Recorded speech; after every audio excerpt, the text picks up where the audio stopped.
Very good morning to you all.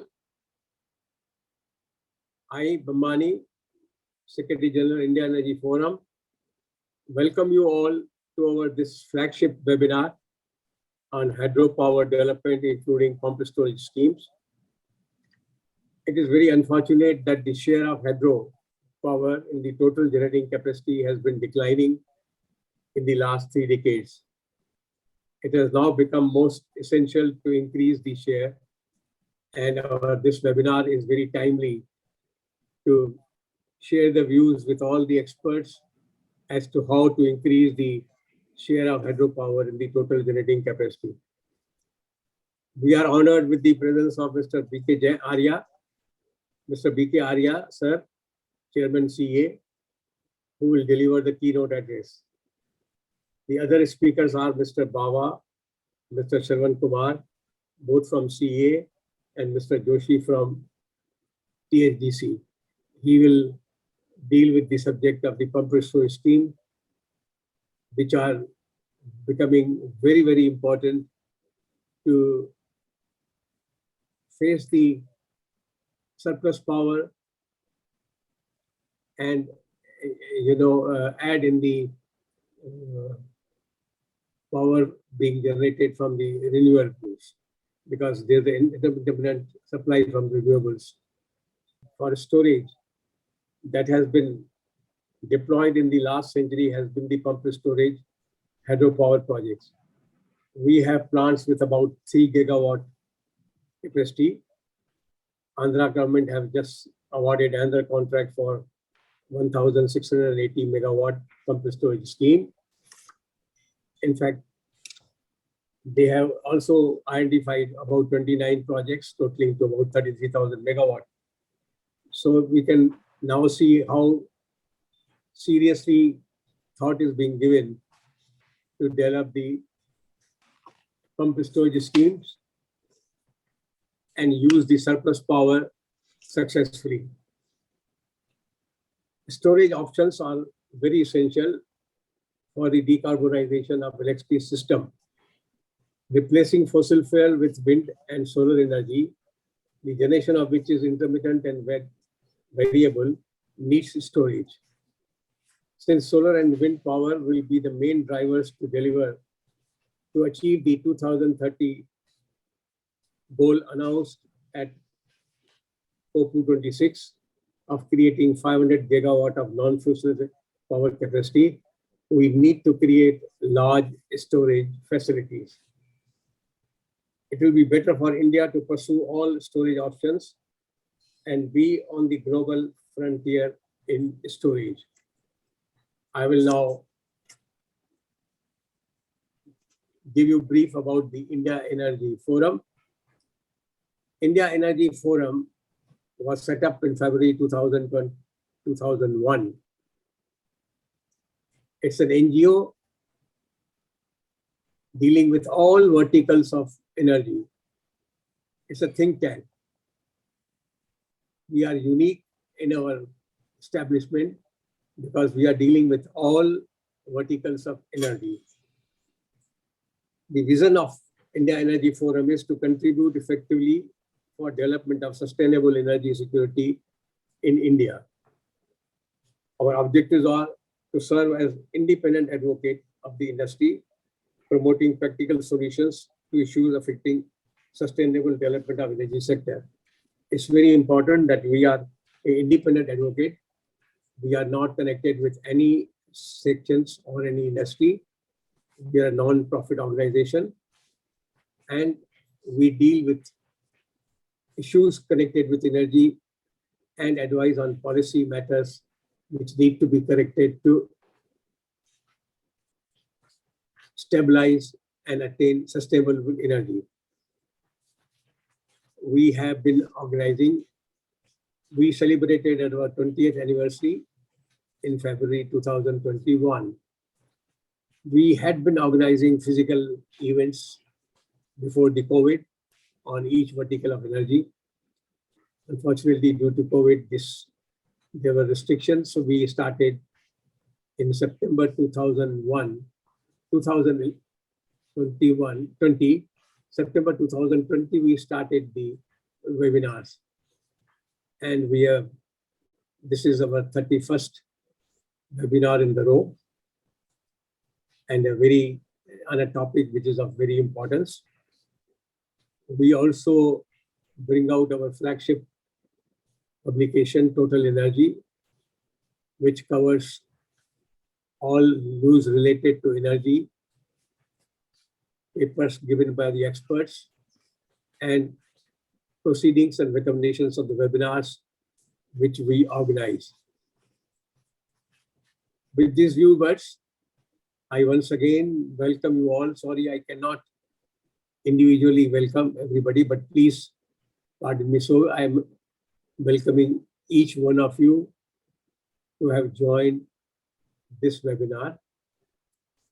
And we hope that with the presence of the Chairman CA and Eddie Terry, who are the pioneers in putting up the pump storage scheme, we will be able to gain more knowledge and arrive at certain solutions, how to push the share of hydropower in the total generating capacity of the country.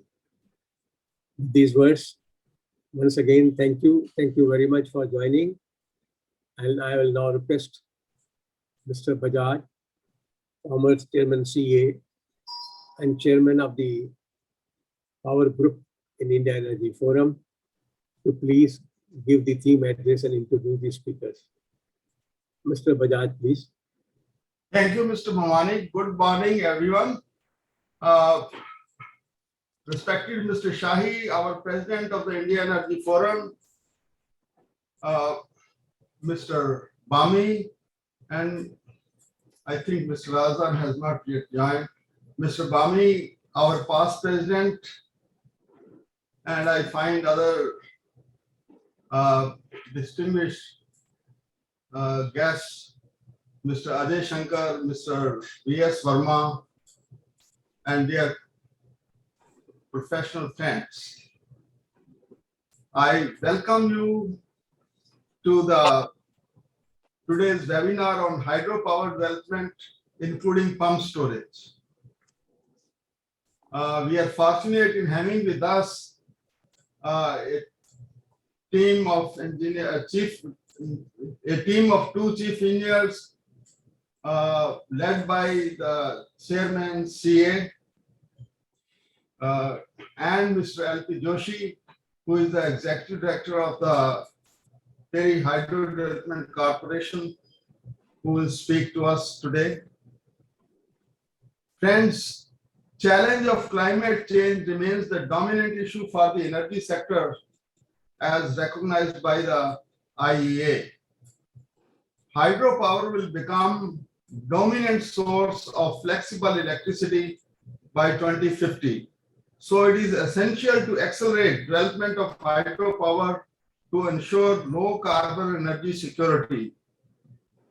World will need about 2,600 gigawatts of hydropower in the next 30 years against the present capacity, which is almost half at 30 gigawatts, which means we need to add as much of hydropower in the next 30 years as added in the last 100 years. Of course, as far as India is concerned, we are in the top 5 in the context of hydropower installations, with China leading at about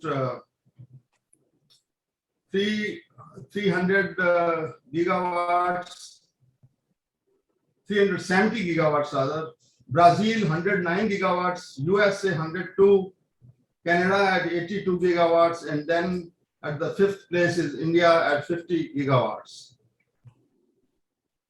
Hydropower will increasingly be valued for its flexibility and to provide essential support to the huge growth in the wind and solar power that is needed to limit the global warming. As per COP26 commitments, India will increase its non-fossil capacity to 500 gigawatts by 2030 and will meet 50% of its energy needs from renewable sources. Massive additions of renewable-based energy would require enormous flexibility to provide essential support to the growth of intermittent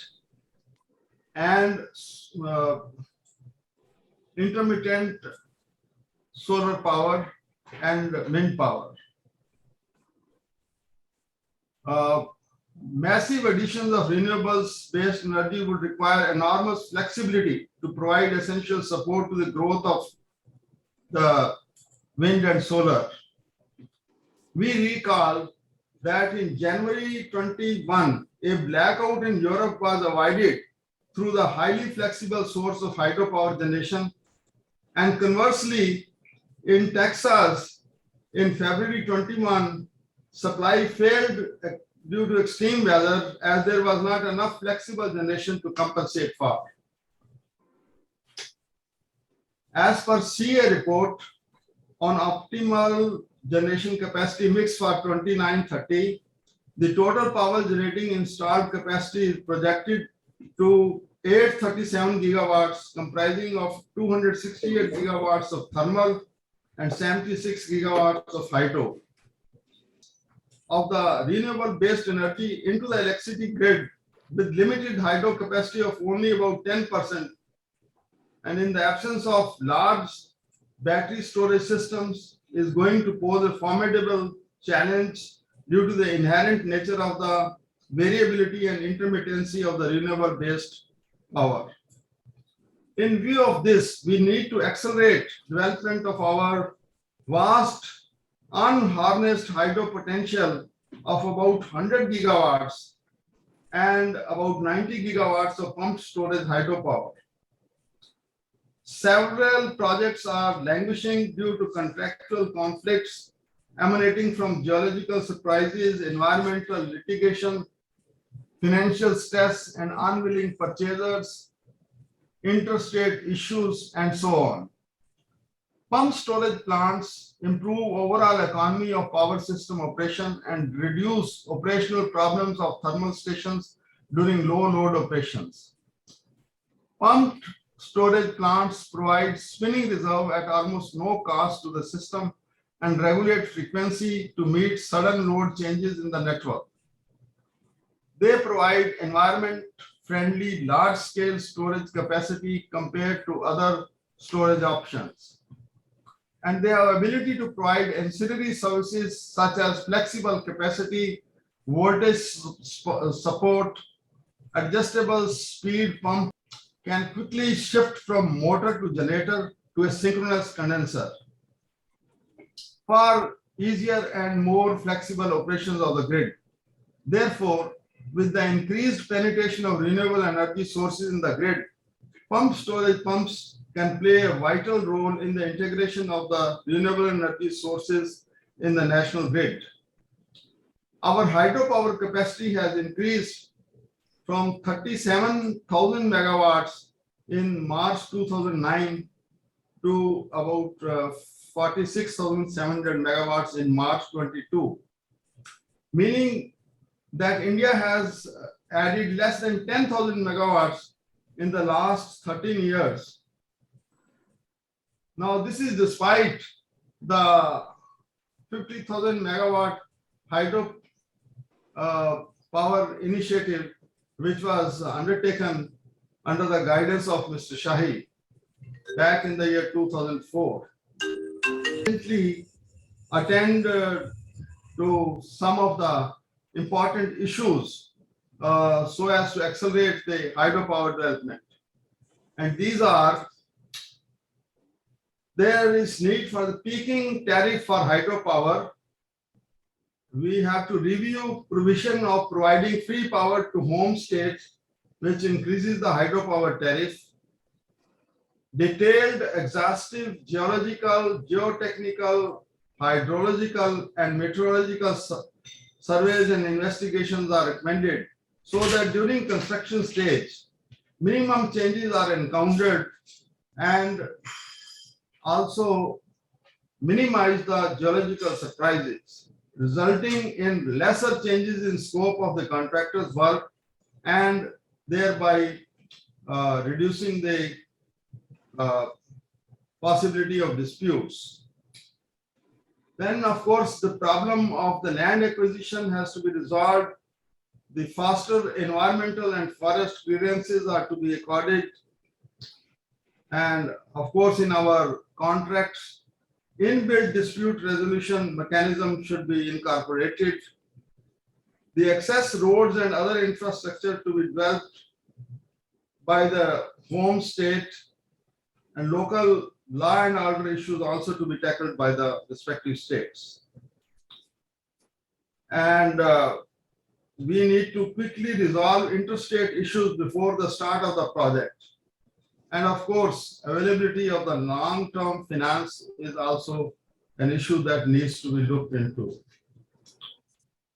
Friends, we are privileged to have with us today two chief engineers, Mr. J.S. Java and Mr. Sharon Kumar, led by their chairman, Mr. B.K. Arya, to speak on the policy measures for boosting hydropower development and fast-tracking clearances process and grant towards enabling infrastructure and flood control.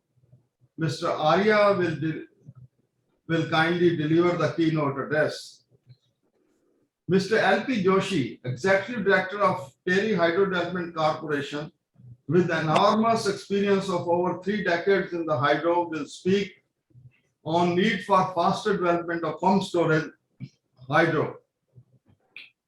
Friends, our speakers today have a combined hands-on experience of over 100 years in hydro, power system, HVDC, EHV, and FACTS technology, that is the flexible AC transmission systems, and grid operation. So now I hand over to Mr. Bambani. Thank you. Thank you, Mr. Bajaj. You very nicely directed because you had a very close association with the CEA. In fact, hydro power has been very close to my mind. In BHEL, I was always named as a man of hydro. I had more than 15 years of association in BHEL as head of the hydro group. Before joining BHEL, I was in Ingra, Yugoslavia. We were executing 2 hydro projects. This goes back to 1964-65. We are lucky that we have former director from TERI with us, Mr. Sharma, who has a very large experience on the hydro. Mr. Bami always supports us, gives us his blessings, and is present ahead early in all the webinars we have organized.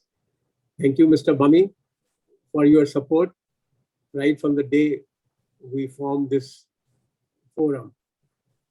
May I now request our President, Mr. R.V. Sahi, former Secretary Power, to please give presidential address. Thank you, Mr. Bambani. Mr. Bami, Mr. Ajay Shankar also has joined. Other distinguished participants. We have the Chairman of Central City Authority, Mr. Arya. Of course, Mr. Bajaj, who has just spoken as the Chairman of our vertical on power sector in the India Energy Forum. We have Shravan Kumar and Mr. Bawa from Central City Authority. I'm told Mr. Joshi would join a little later from TERI, and all other participants. We felt it very essential that in the emerging context of renewables globally, and particularly in India, where we have been branded and we are heavily fossil fuel centric power sector development that we have in the country. the need for looking at hydropower development, it was always there, but it has assumed a great degree of renewed relevance and significance. As Mr. Bajaj mentioned just now, somewhere in 2003, we ranked the entire hydropower potential of the country out of almost 400 projects. We identified projects with 50,000 aggregate capacity. So we, Honorable Prime Minister then, Shri Atal Bihari, respected Shri Atal Bihari Vajpayee ji, launched this 50,000 megawatt hydroelectric initiative. We organized the resources of all our public sector hydro companies to quickly prepare pre-feasibility reports, and they did. The Central City Authority coordinated that work. Mr. Bajaj was there then. And we did that.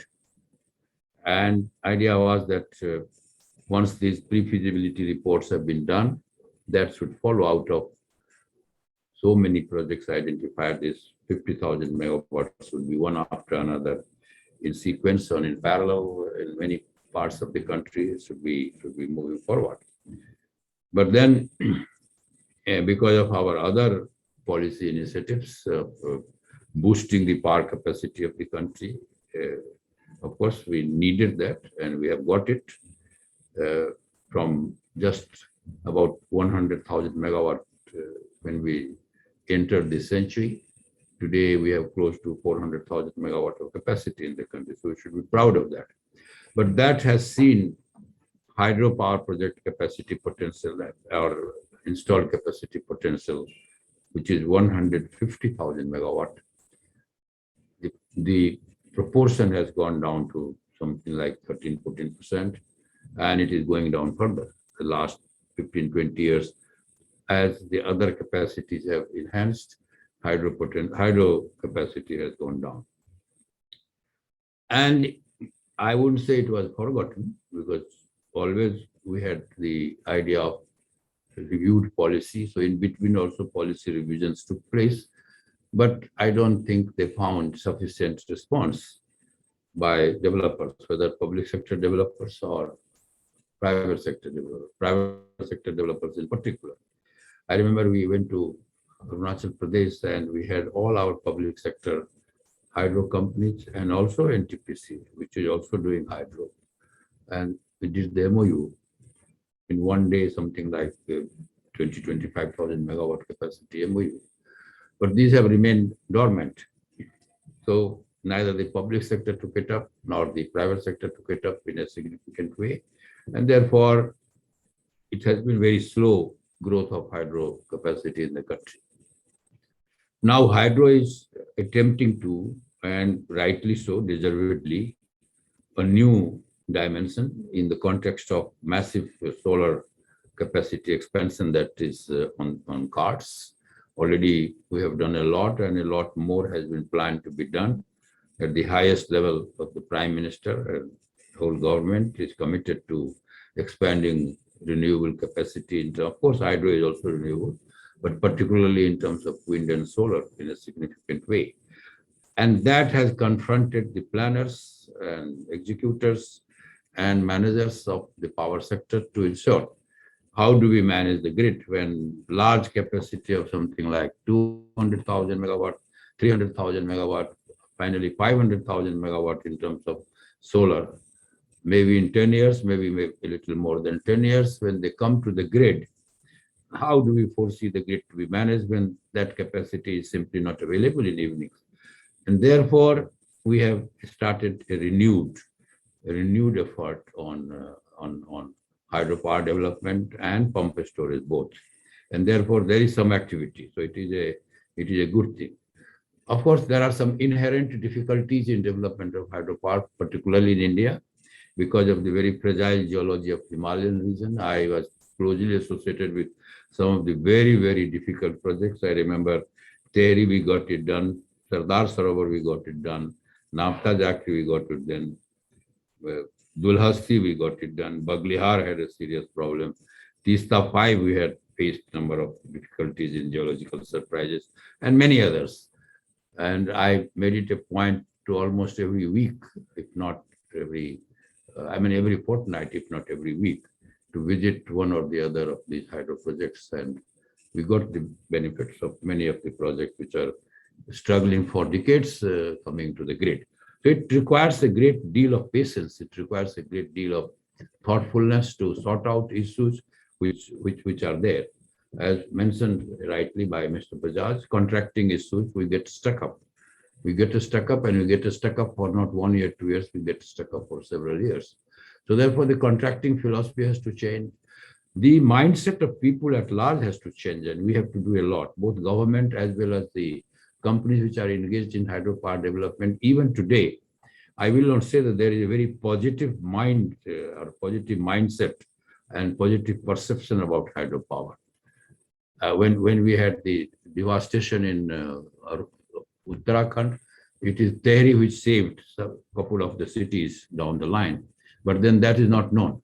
People feel the devastation part and then they blame hydropower development. So I think perception in the country to support hydropower development, despite some of the difficulties that are faced, is very, very important, and all of us have to work in changing that perception. The government and developers and the society, NGOs' minds have to be changed in favor of hydropower development because of the enormous benefits that they bring. But having said that, I would also admit that project developers also have to be a little more considerate, more careful, more caring on rehabilitation resettlement. I could see very directly in case of Tehri, and also I think Indira Sagar project, that was another important project in Madhya Pradesh, how a more caring consideration could make some difference, if not the total difference. So I think that is one of the very important dimensions of hydropower development. Of course, it needs a new policy regime. We have to persuade our bankers to favor and to consider long-term financing of the projects. We have to persuade to start with our public sector companies, which have been busy engaged in the hydropower development, and that includes also NTPC, which is a large financial base and a great expertise on project management, to get back to this hydropower development, because it will take time before private sector makes up its mind, because private sector does not have, to my mind, that type of patience which hydropower project development. So let's admit this. Let us first create a cultural change and a mindset change, and then maybe private sector may come in. But to start with now, I think a renewed effort is needed to get all, and fortunately we have some good instruments, good public sector companies dealing with hydropower development in the country. I think long-term financing, and we have suggested backloading of tariff, because to start with, our power purchase agreement is not accepted by most of the distribution companies, because to start with, hydropower cost is high. And through ingenuity, innovative backloading of tariff without hurting anybody financially, and banks on our side, it could be possible that tariff in the beginning is not that high, but later on, after 10, 15 years, when the loan, etc., reduces, depreciation happens, then the tariff becomes a little higher. So I think, like we did, I personally was involved in fixing the tariff of Tala project in Bhutan for 35 years, slowly growing to the higher figure, but in the beginning less, and it became very, very smooth. So that is another important thing that perhaps could be needed in case of hydropower. Another mechanism that can be done, that create right in the beginning in the contracting document a very high level technical and financial team of independent individuals whose eminence and whose integrity is beyond doubt, so that the issues which they crop up in contract management, in execution, primarily because of geological surprises, primarily because of construction surprises, those issues still of remaining unattended and unresolved for years get resolved in terms of few months. That mechanism should be part of the contracting document, and that should see that this high-level committee, and we should have trust in that high-level committee, And that high-level committee should conduct in a manner that they are trustworthy. I mean, that is the way it has to be done. So I think unless we do a few things, not many things. One, creating the mindset in favor of hydro project in the country, which is not very high, that needs to be done, government as well as the developers. Long-term financing, backloading of tariff, and better contracting document, which does not lead to litigations, doesn't lead to more disputes. It does recognize that hydropower development has inherent surprises. We must accept it. And those inherent surprises should be resolved as soon as they are discovered, rather than waiting for somebody and so many inquiries and all sorts of investigations. So these are some of the things when they are done, I think hydropower, and of course, bringing back the public sector companies. Couple of points, pump storage was again forgotten. I was in some way connected with Purulia pump storage scheme, West Bengal. I mean, whichever pump storage has been done, we were at that time thinking, sort of condemning that pump storage is an unworkable thing. Today, in the revised context of solar, I think it has to be revisited, that conclusion has to be revisited. I am happy the Central Electricity Authority, Government of India, and many of the state governments have gone back to this. And they are trying to see what are the possibilities, which places of hydro projects which are already there in place, we should use this and try to develop pump storage, because on the battery, there is some sort of uncertainty. It may take time. And if we have to have our solar program succeeding, then this is one of the solutions, besides hydropower in general itself. I think once again, welcome on behalf of the India Energy Forum, all the eminent speakers, particularly the chairman of Central Electricity Authority, who has taken time to spend with us and explain what is going on, and all the delegates. Thanks a lot. Thank you. Thank you, Mr. Sahi. As normal, you have laid the carpet for discussion, very nicely put up the past as to what has happened. Yes, hydro was at one time at a peak when the 50,000 megawatt of program was announced, but unfortunately, with the going in time and due to other situations which came in, the hydro became a backbone, took a back seat. But now the time has come to revive the policies and see how best we can push it. I have now the honor to invite our Shri B.K. Arya, Chairman CA, to please give the keynote address. Mr. Arya, please. Thank you, Omani sir. First of all, I pay my sincere thanks to India Energy Forum for organizing this hydropower, this webinar on hydropower development, including pump storage, and giving us opportunity to speak on this subject. Sir, as we all know that energy is one of the critical element of any nation's economy. Today, power sector is supported by highly conducive policy environment and other enablers. Efforts are being made to ensure 24/7 affordable and reliable power supply to consumers. India is on the move of clean energy transition and is set to attain net zero status by 2070. Sir, government has set an ambitious goal by 2022 and 500 gigawatt of non-fossil based capacity by 2030. So we are making efforts to reduce reliance on the use of fossil fuel. Renewable energy sources along with the hydro sources have led India to achieve its nationally determined contribution in November 21. That is 9 years ahead of the schedule.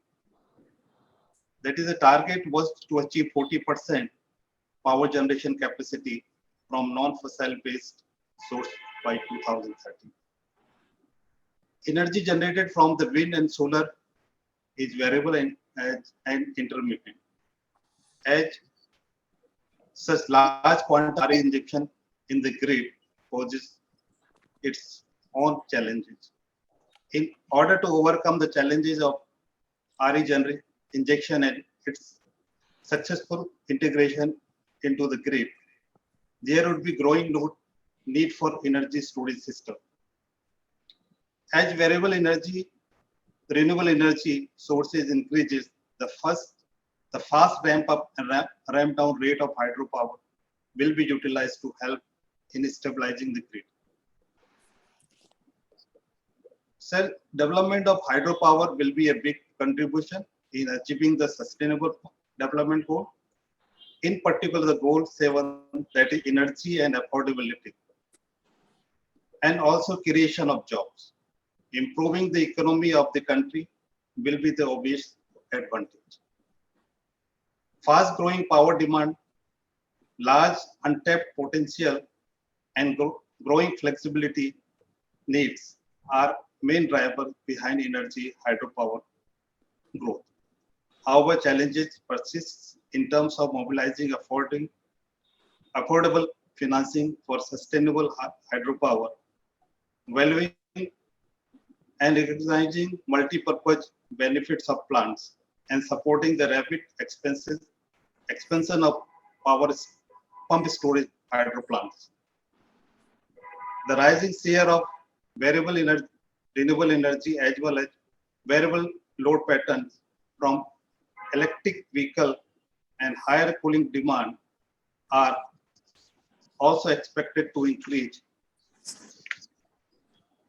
India flexibility needs.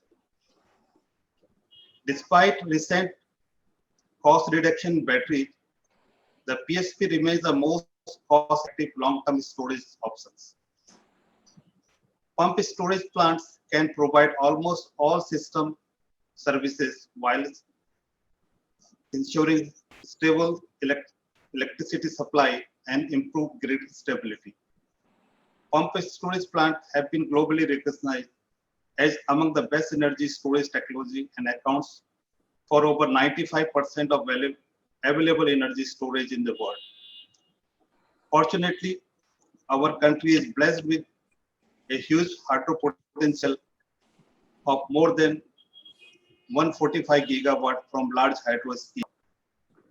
Out of the present installed capacity large hydro power projects is about 47 gigawatt from total of 211 schemes. Thus, there is a huge scope for further development of hydro power potential.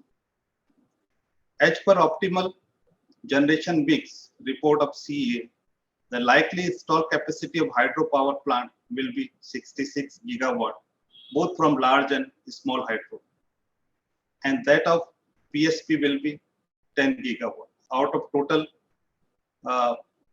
17 gigawatt in 2030. The share of hydro and PSP in total installed capacity is estimated to around 8% and 1.24 respectively. Sir, apart from conventional pump storage schemes on the river, PSP are also being identified now. These off-the-river PSP do not involve the much complicated issue like optimal development of the river basin or e-flow or interstate issue. These also have simpler civil structure. As such, these projects can be accomplished quickly at relatively less cost. Storage type hydro project helps in addressing water security issue also. These also facilitate navigation and mitigation of flood. Projects like Hirakund, Bhakra Dam have been instrumental in increasing agriculture productivity, thus making the green revolution successful in India. The role of Tehri Dam is mitigating the 2013 Uttarakhand disaster is well known. One of the important flood moderation example achieved by dam is that of Damodar Valley, where 4 reservoirs were constructed with flood management as one of the objectives. And during the 2000 monsoon, DVC reservoir prevented loss of life and property and avoided an imminent disaster. It is a fact that undertaking development of large storage dam and hydro projects is always met with resistance from the inhabitants of the proposed submergence area. But it is also established through the example of Pagra and Terry Dam that if genuine concern of local inhabitants are taken care of with the timely and adequate aid, the resistance could be molded into the support of the project. The required flip of undertaking hydro project development is expected through the draft new hydro policy 2022, which is under advanced stage of the consultation. Further, through the visionary and historic steps of the government providing this budgetary support to the hydro projects. So the government has taken several policies initiative in the past for hydropower development in the country. National Electricity Policy 2015, National Tariff Policy 2016, National Rehabilitation Resettlement Policy 2007, and Right to Fair Compensation, Transparency in Land Acquisition, and Rehabilitation Resettlement Act 2013. Subsequently, government has also issued measures to promote hydro power sector on 8 March 2019, under which the following provisions have been made, like inclusion of large hydro projects as RE sources, wide MOP poem dated 8 March 2019. Hydro purchase obligation, that is HPO, as a separate category in the non-solar renewable purchase obligation. Tariff rationalization measures including providing flexibility to the developer to determine tariff by backloading tariff after increasing projects life to 40 years. Furthermore, in the event of an emergency, hydro power station can also supply the startup power to the thermal power station during critical events. The another advantage of the large water body created in the form of storage facility would be established. Such initiatives have already been taken and further efforts are. Sir, hydropower will contribute to energy self-sufficiency, long-term stable operation of power plant, it's possible because civil engineering work is required to construct dam and water channel. It calls for heavy initial investment, so gestation period and payback period is long. Hydro generator also contributes significantly in increasing the system stability. In addition, the system doesn't require fuel cost and has low variable cost, making it economical in long term. So some points have been raised by Sai sir. Sir,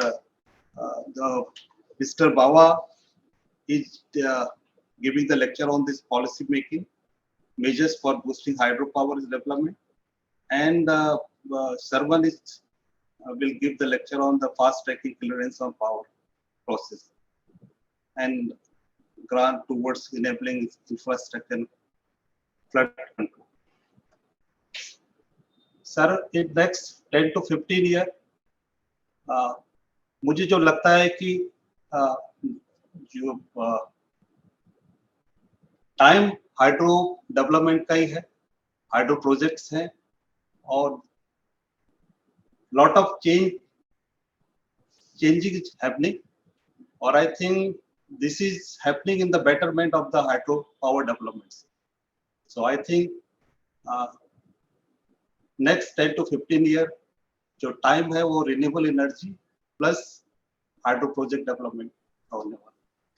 So with these words, sir, I pay once again my sincere thanks for arranging this webinar. Thank you. Thank you, Mr. Arya, please. You have rightly put up the time has come now to recognize the need for development of hydro. And in the next 10, 15 years, we all are very prospective that there will be an increase of the hydro share in the total overall generating capacity of this country. Hydro projects are needed not only because of power, but to control the floods and also increase the water facility for irrigation and drinking. So hydropower have a lot of advantages in those respects also. So we have to consider always the cost of hydro taking these advantages. Thank you very much. Thank you very much, Mr. Arya, for joining and giving us your views.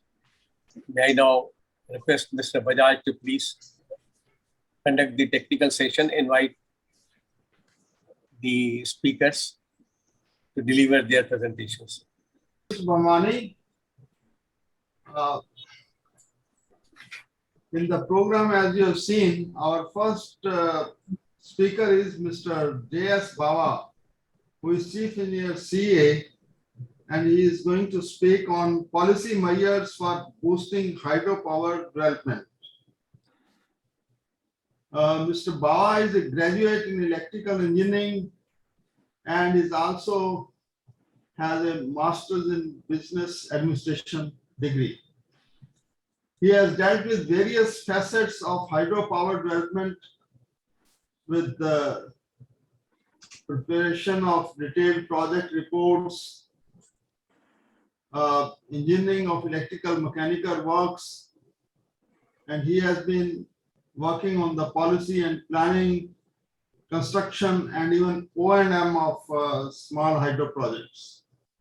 So it's my pleasure to invite Mr. J.S. Bawa to speak on the policy measures for boosting hydropower development. Mr. Bawa. Thank you, sir. Thank you very much, sir. It is indeed a pleasure of mine that IEF has taken this very important measure in organizing this seminar. And it is my proud privilege also to speak in front of my very, very senior stalwart officers who were associated with the development of hydropower sector in a very big way in the past, and to whom we still think of turning to for advice whenever we are facing issues even today. And not taking much of the time, I'll come to my presentation, sir.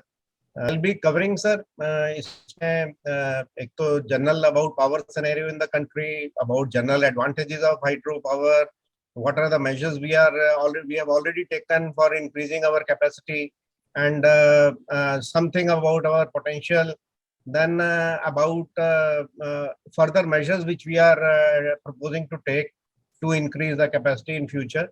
So in this slide, we just want to show that we have got more than 400 gigawatt of capacity in the system right now, out of which large hydro is just about 46 gigawatt, as earlier speakers have also mentioned.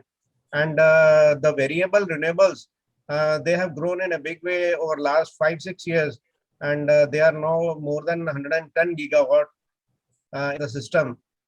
And generation wise, if we see on the right side, generation from hydro is just about 10% of the total generation during last 21-22 last financial year, while thermal is still generating a lot of energy for our system. As far as hydropower's advantages are concerned, these are all well known, and these have been already spoken by my earlier speaker also. But the main thing which I wanted to say was that in the past, although our share is dwindling, but we have been adding some hydro capacity every year. Of course, it has been mentioned that over last 10-12 years, we are not able to add much of the capacity. That is true, sir. There were many issues, but during the course of my presentation, I will show, sir, that we have been able to now revive many of the projects which are stuck up. And now the development of hydropower is picking up, and maybe over the next 4 years, 5 years, we'll be able to add maybe much more capacity than we could not add during last 13 years. So we'll be adding more than 10 to 12,000 megawatt over next 5 years. Sir. And the very important role of hydropower, which I have highlighted now, is the balancing power. because transition to the clean energy, that is the renewables, especially the solar and the wind. This has resulted in a situation because hello. I'm busy in a meeting. In such a situation that we are having generation variability also now, unpredictability in generation. There is intermittency also on account of solar and wind in the system now. So to balance that variable power and intermittent power, we need some energy storage systems. And as has been mentioned by our RSF, this pump storage projects are one of the globally recognized, one of the best source of providing this energy storage in the system, so that we can integrate the solar and the wind in a big way, and also we can have a more secured grid in the system. So apart from these support to the ancillary, providing ancillary support to the grid, we see that these projects are, of course, very environment friendly. Of course, we are taking a lot of care in preserving the river biodiversity by way of releasing the e-flows which have been mandated by MOEF, and we also resort to the compensatory afforestation as per the norms. If you see what we are giving to the society as a whole, it is in the form of their huge economic development by providing them more employment opportunities, and by providing educational facilities, by way of infrastructure development in such remote areas where we didn't had even communication facilities. There we are developing even telecom facilities. Then the road and bridges are being built in a big way in such areas. So the hydro projects is not, they are not only providing simply the power, at the same time they are improving life of the people as a whole over there, and they have resulted in increased agriculture productivity. Of course, RIG has have given example of the green revolution earlier. You name the benefit, it is there in the hydropower. You talk of tourism, fisheries, groundwater recharging, flood control, water security. All these we are getting out of hydro projects. And if you talk of the greenhouse gas emissions, so our emission intensity is almost 100 times lesser than the thermal stations. So coming to the potential, we have got a potential of 1,45,000 megawatt to be precise from large hydro projects. Of course, this is under review, and maybe this year we are going to come out with our next report on reassessment of the potential in the country, which has been necessitated by development over last 30 years or so, because last this reassessment was carried out in 1987. And ever since, many changes have happened as far as environmental norms are there. There have been now mandations of the e-flows. Then earlier the data was not being regularly observed, hydrological data. So more data has come, more accurate data. Topographical data is now available on smaller scales, so that we are utilizing the data to come out with the now latest assessment of the potential. And at the same time, in 1987 we had identified more than 96,000 megawatt of pump storage capacity. And with the advent of the river pump storage schemes, we are going to see a huge availability from such kind of schemes. Of course, that is yet to be estimated, but we can see that there could be hundreds of such possible sites where we can have off the river pump storage scheme, which are maybe close to the water bodies, and which are not physically connected to these water bodies, and where we do not have any issues of like environmental issues or interstate issues, or because there are no big dams available, no issue of any floods. So there are no spillways required in such plants, and then silt is not there, so desilting chambers are also not required. So these could be accomplished at much less cost in a very short time, and this will be now comparable with the battery. There will be a big challenge to the batteries, which we are promoting only on the assumption that they are going to be very cheaper by 2030. Of course, these kind of plants which we are mentioning of the river pump PSP, they'll be costing just about 5 crore per megawatt, and there'll be a big challenge to batteries, because they'll be affording other benefits also to the system in the form of black start capabilities and voltage regulation, frequency regulation, spin reserve. These kind of benefits would also be available from such projects. So as against the potential of maybe 2,40,000 megawatt, we are right now having an installed capacity of just about 46 gigawatt, which is likely to increase to just about 75 gigawatt by the year 2030. In addition, more than 14 gigawatt of plants are presently under construction. Out of these 37 plants, some capacity of about 3,000-4,000 megawatt is now presently stored. It is not progressing due to one due to one or the other reason. And there is now 28 projects which are cleared by Central Electricity Authority over last few years, and these are, however, yet to be taken up for construction due to one or other reason.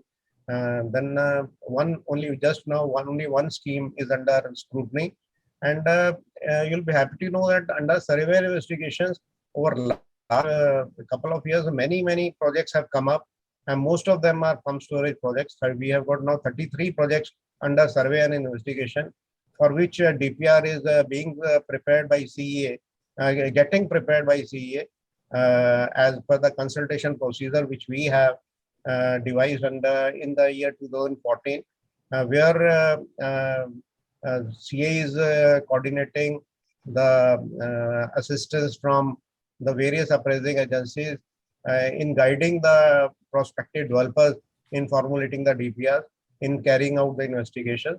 And these DPRs are now more bankable, and there is a very less likelihood that once these DPRs are prepared, there will be delay in DPR examination or other things.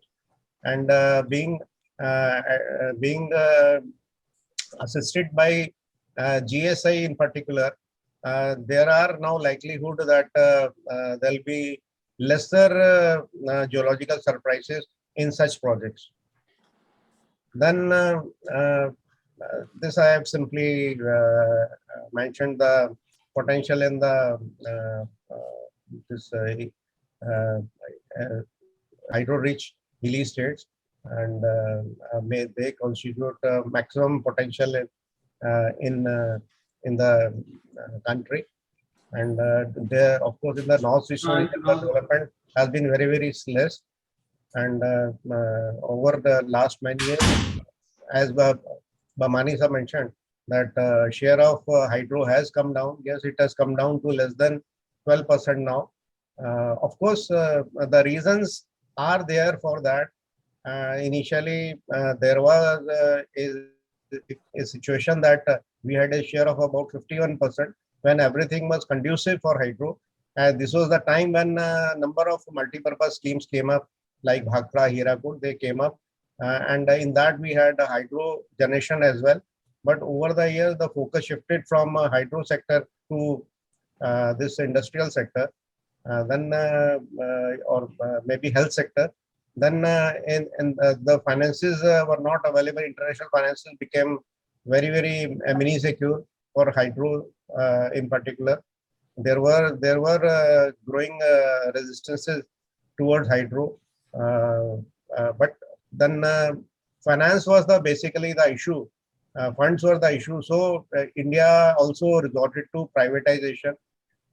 We invited private sector in the year 1991 to come up in a big way in power sector. And of course, we started with a lot of zeal to develop the sector. But even after allotting a huge capacity, we could not commission maybe not even a single project in northeastern region. But then, of course, there has been no rethinking for that. As Shaisa was also mentioning about that, there has been no rethinking, and CPSUs now they are cash rich. They are being involved in a big way. They have been identified for a big capacity of 32,000 megawatt in northeastern region. So basin-wise, CPSUs are now being allotted, maybe identified for allotment of the project by the state. They are being told to even talk to the private developers to secure the projects which have not progressed over last many years now. Wherever the physical progress is less than 25%, they can talk to such developer and try to have to catch hold of such projects. Then reasons for slow growth are well known, so I won't touch upon that. Some of the major projects which are under construction, like Parvati and Subansari, Tehri, Pump Storage, then Tista 6. These are all projects like Kiru, Tista 6, Subansari Lower. These are all recently revived projects, even Ranget 4 for that matter. And Pinnapuram is the latest entered to our under construction list. And Kutter is the probably of JSW is probably one of the projects which is now progressing in private sector. As far as hydro capacity addition is concerned, over last 8 years, we could add just about 6,000 megawatt capacity. But over next 5 years, you can see that we'll be more than 14,000 megawatt of capacity. And we are now proposing to add about 30,000 gigawatt of equivalent of project by the year 2030, and a significant capacity about more than 12,000 megawatt is from pump storage. Most of these schemes are under construction right now, but then we will be taking up some of the projects which have been conquered by CA earlier, and some capacity under survey and investigation. These which are mainly the pump storage project, and which can be accomplished maybe within a period of 4-5 years. Then these are some of the measures which were taken earlier, including which have been mentioned by Arya also. This was Hydro Policy 2008. Prior to that, NEP 2005. Then under Tariff Policy 2016 also certain measures were taken. I won't touch upon that because we are already aware about these. But then there are few more measures which we have taken during last couple of years, 2-3 years. Within 2-3 years, we have taken these measures. About first 5, you may be probably aware. March 19, Government of India came out with some policy interventions, and this included declaring large hydro projects as a renewable project. Then government has agreed for a grant towards enabling infrastructure as well as towards flood moderation component of the project. Then to increase the demand of the hydro, states have been mandated to buy certain percentage of their requirement from hydro in the terms of hydro purchase obligation which have been mandated. And then tariff rationalization measures are there, which provide flexibility to the developer to fix his own tariff while keeping the levelized tariff as determined by CERC method. And here he can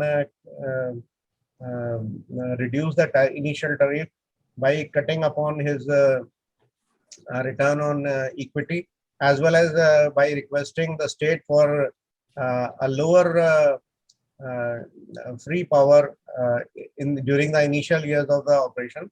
Because once you repay the loan, the tariff of the hydro project becomes significantly lower. We see in the past that our older projects are there in the form of Bhakra, where the tariff is just about 40 paisa or so. Even in Chukha, we had worked out the tariff was about 20 paisa or so in the present context. So the older projects, they do have a very low tariff. Then government has provided interstate transmission system charges to the pump storage scheme, which are be commissioned by June 25 as of now, and then which we are expecting that this waiver could be granted to other hydro projects also, as well as the projects in the northeastern region, which will be commissioned. And then a bundling of hydropower with cheaper RE has been notified.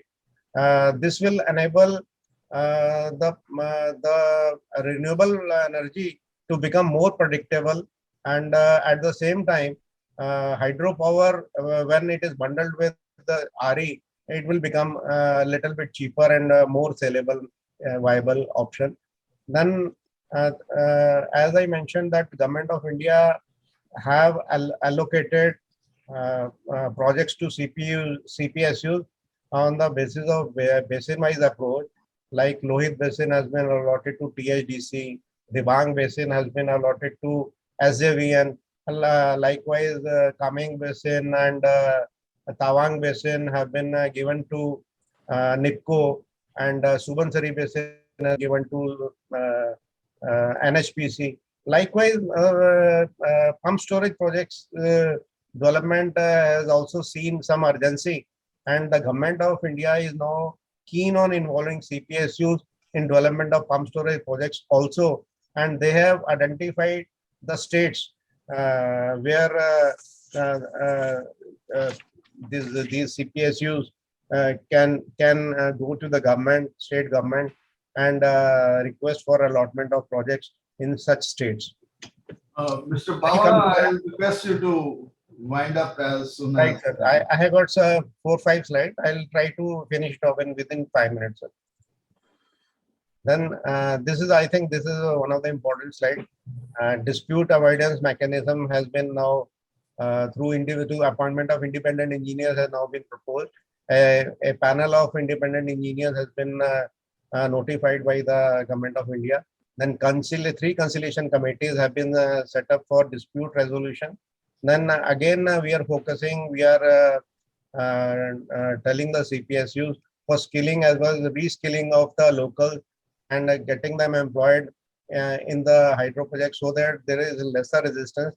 Then states have been requested for staggering the free power during initial years. Then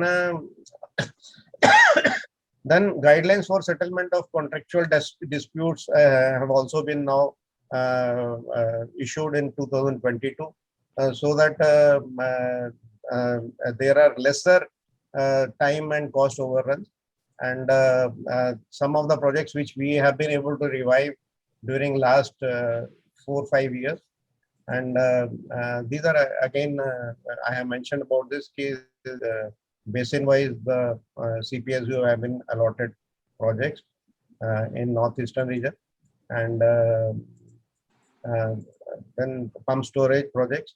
The states where CPSU have been allotted the states to take up projects, so that there is a minimum of competition within them. And these are some of the more measures which we have proposed for enhancing the hydro capacity over the coming year. This is again, we are a transmission system which is specific to the project up to the pooling point. Since the grant towards enabling infrastructure is much more than the required amount we have experienced. So we are trying that this transmission system could also be included in that particular portion of the grant in the enabling infrastructure. Then monetization of the intangible benefit of the hydro, like their spinning reserve capabilities, black start capabilities, fast ramping, and these kind of for monetization of these intangible benefit. A committee has been constituted by Government of India, and its reports is being finalized. Then government is now proposing equity participation by the state in the project, so that there is minimal of resistance within the state. They become more facilitator by taking care of law and order and land acquisition issues. And for this, the government is proposing to give some grant to the states. Then again, we are proposing ISTS waiver for hydro projects, as all hydro projects, and extension of support to PSPs beyond 2025. We are trying to come out with a new hydro power policy. Draft is already ready, and it is now under circulation. And like I mentioned, reassessment is being carried out of the potential.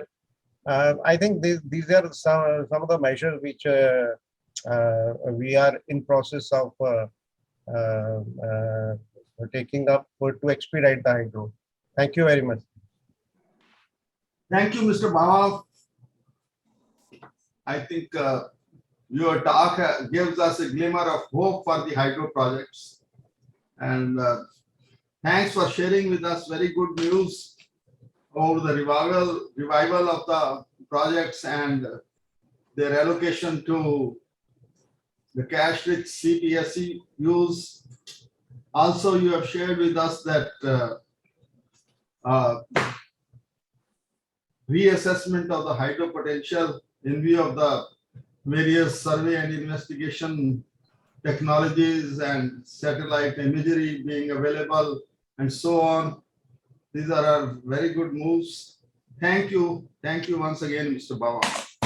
Now we turn to Mr. Shravan Kumar, who is Chief Engineer of CA, and he is going to speak to us on fast tracking of clearance process and grant towards enabling infrastructure and flood control. Mr. Kumar is a graduate in electrical engineering, and he has done his master's from the Asian Institute of Management in Philippines. He has vast experience on planning, appraisal, and O&M. Presently, he is the Chief Engineer, Hydro Project Appraiser, Mr. Shravan Kumar. Good afternoon, sir. Good afternoon. Thank you very much, sir, giving me this opportunity by India Energy Forum. Sri Sahi Saab, Bajaj Saab, Arya Saab, Bhambani ji, and my colleague. Most of the issues have already been highlighted by my predecessors. I'm going to talk on fast tracking clearances process of DPR and on the enabling infrastructure and flood moderation. Sir, I'm on site of Dhola Sidh, so the PPT is being given by my colleague Ashish Lohia. Next, please. Ashish, next, please.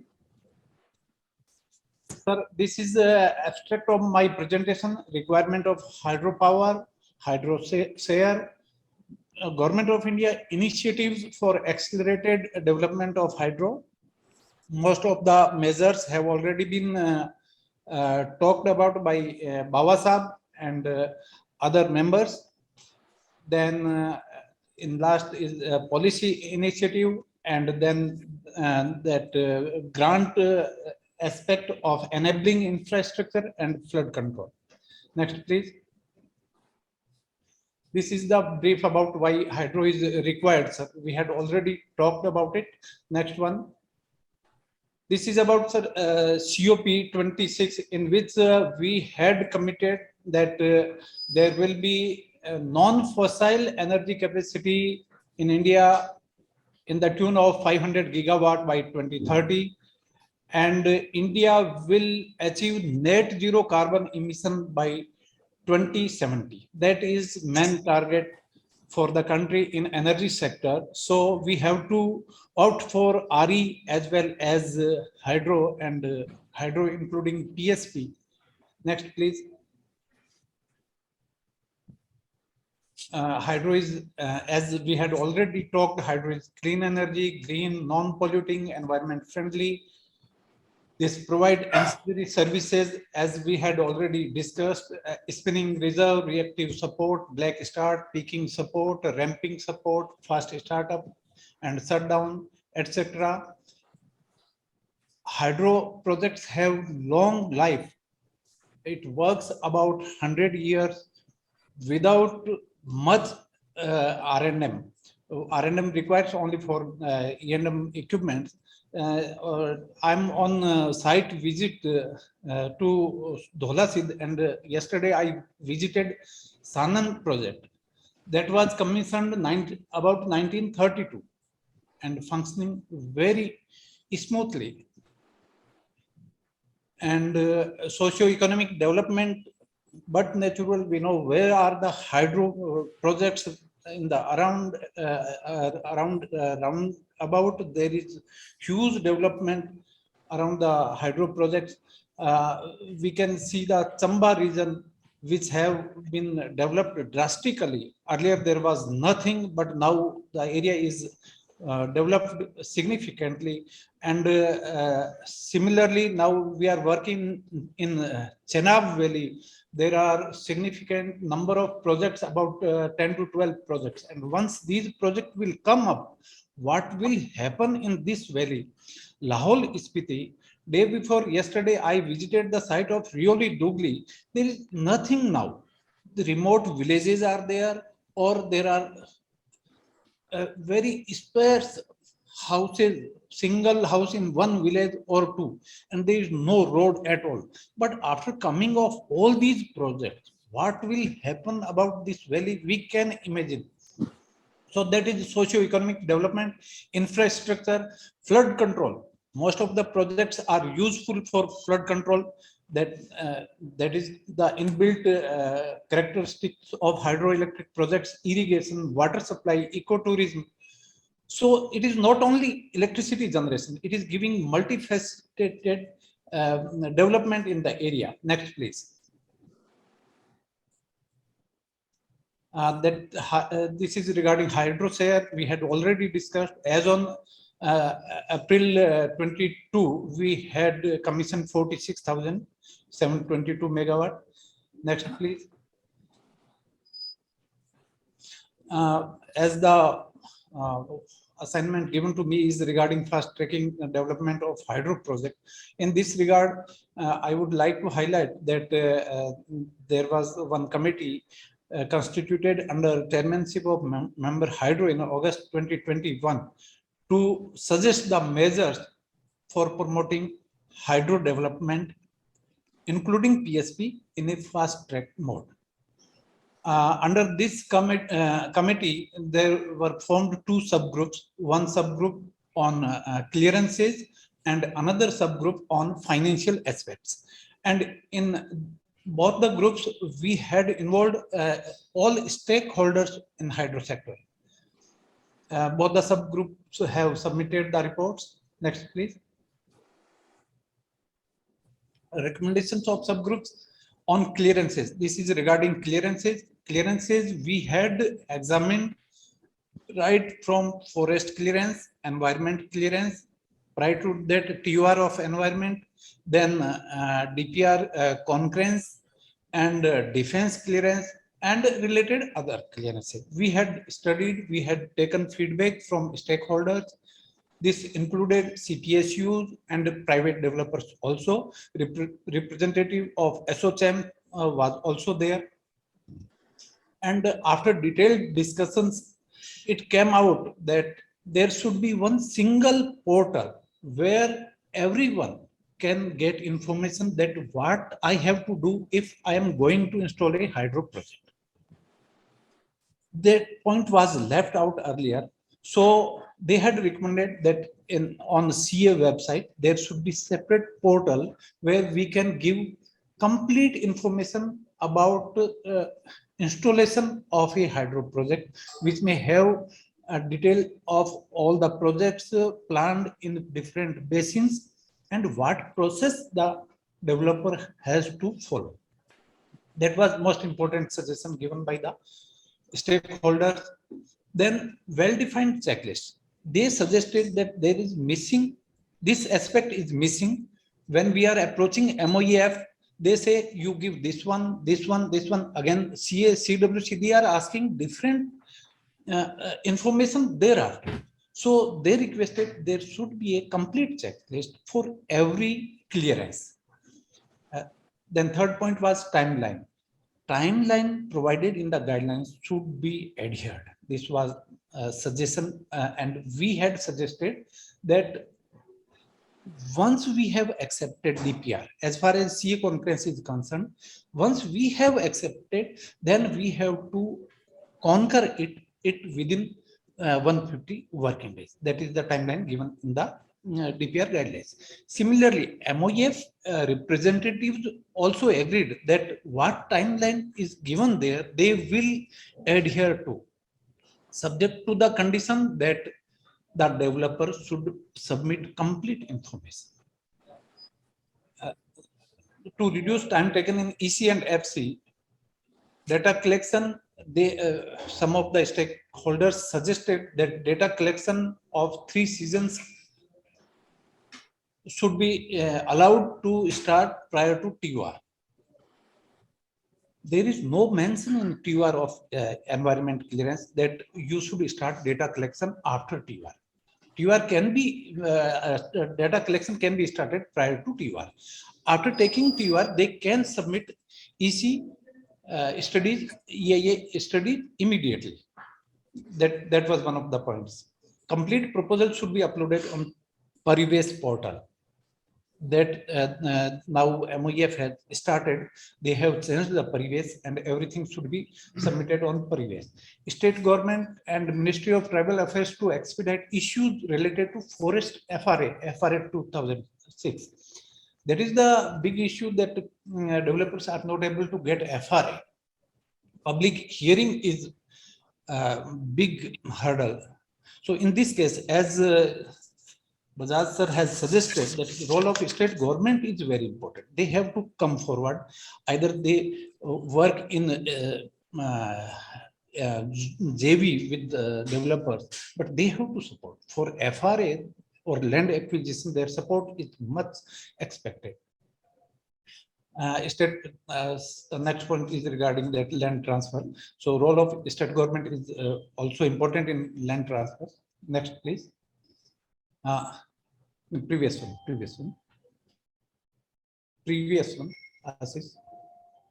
Yeah, last point is covered. Next.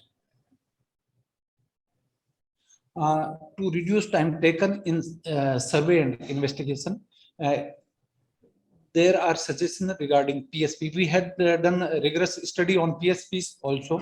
So one of the points raised by the stakeholders is that STC to storage transfer, that clearance of STC on storage to RWAR should be scrapped.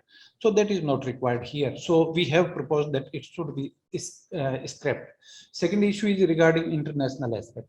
Though all the projects are not on the border, international border, so we can scrap for international aspect, except the projects which are on the international neighborhood to international borders.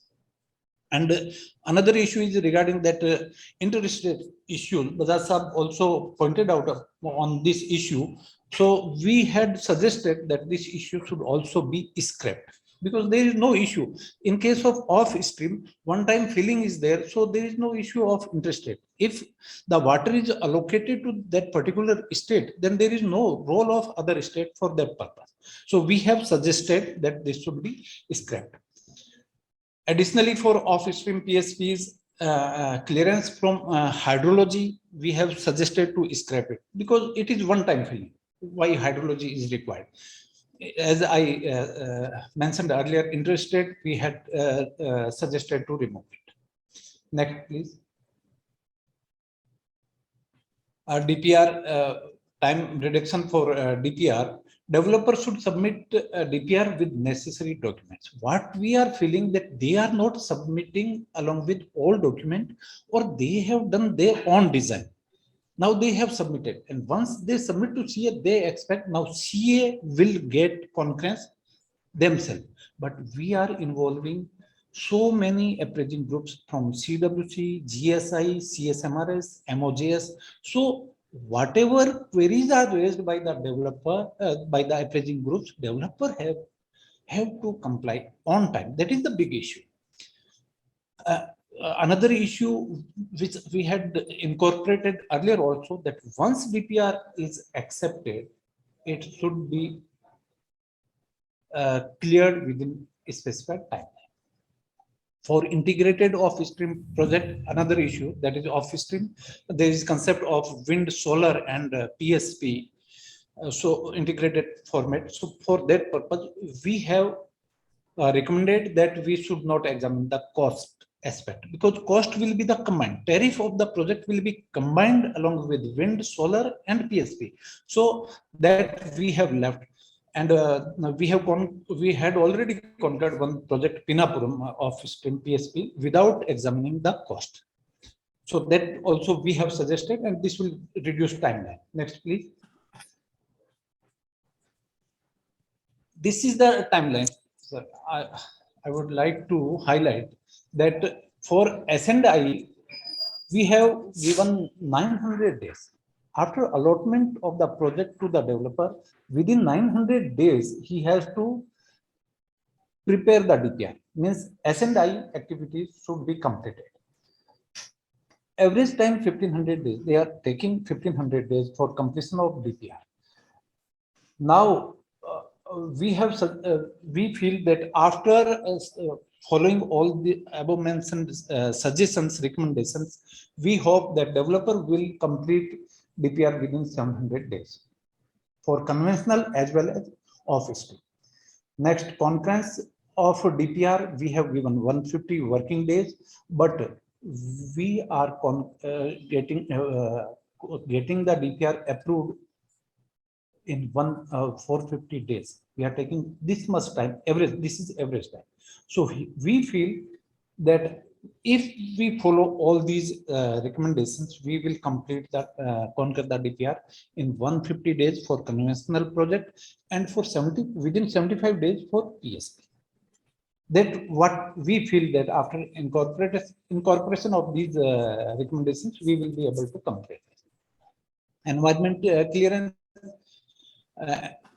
Their view is that if complete documents are given by developer, they can give environment clearance within 180 days.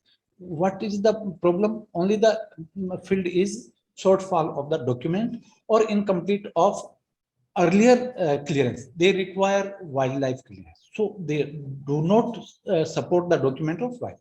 So that is the missing aspect. Similarly, forest officials, Ministry of Forest and Environment Clearance, they have mentioned that they will complete the clearance within their specified timeline. They have different timeline, 140 days, 160 days, 2 to 5 days, 300 days for different type of projects.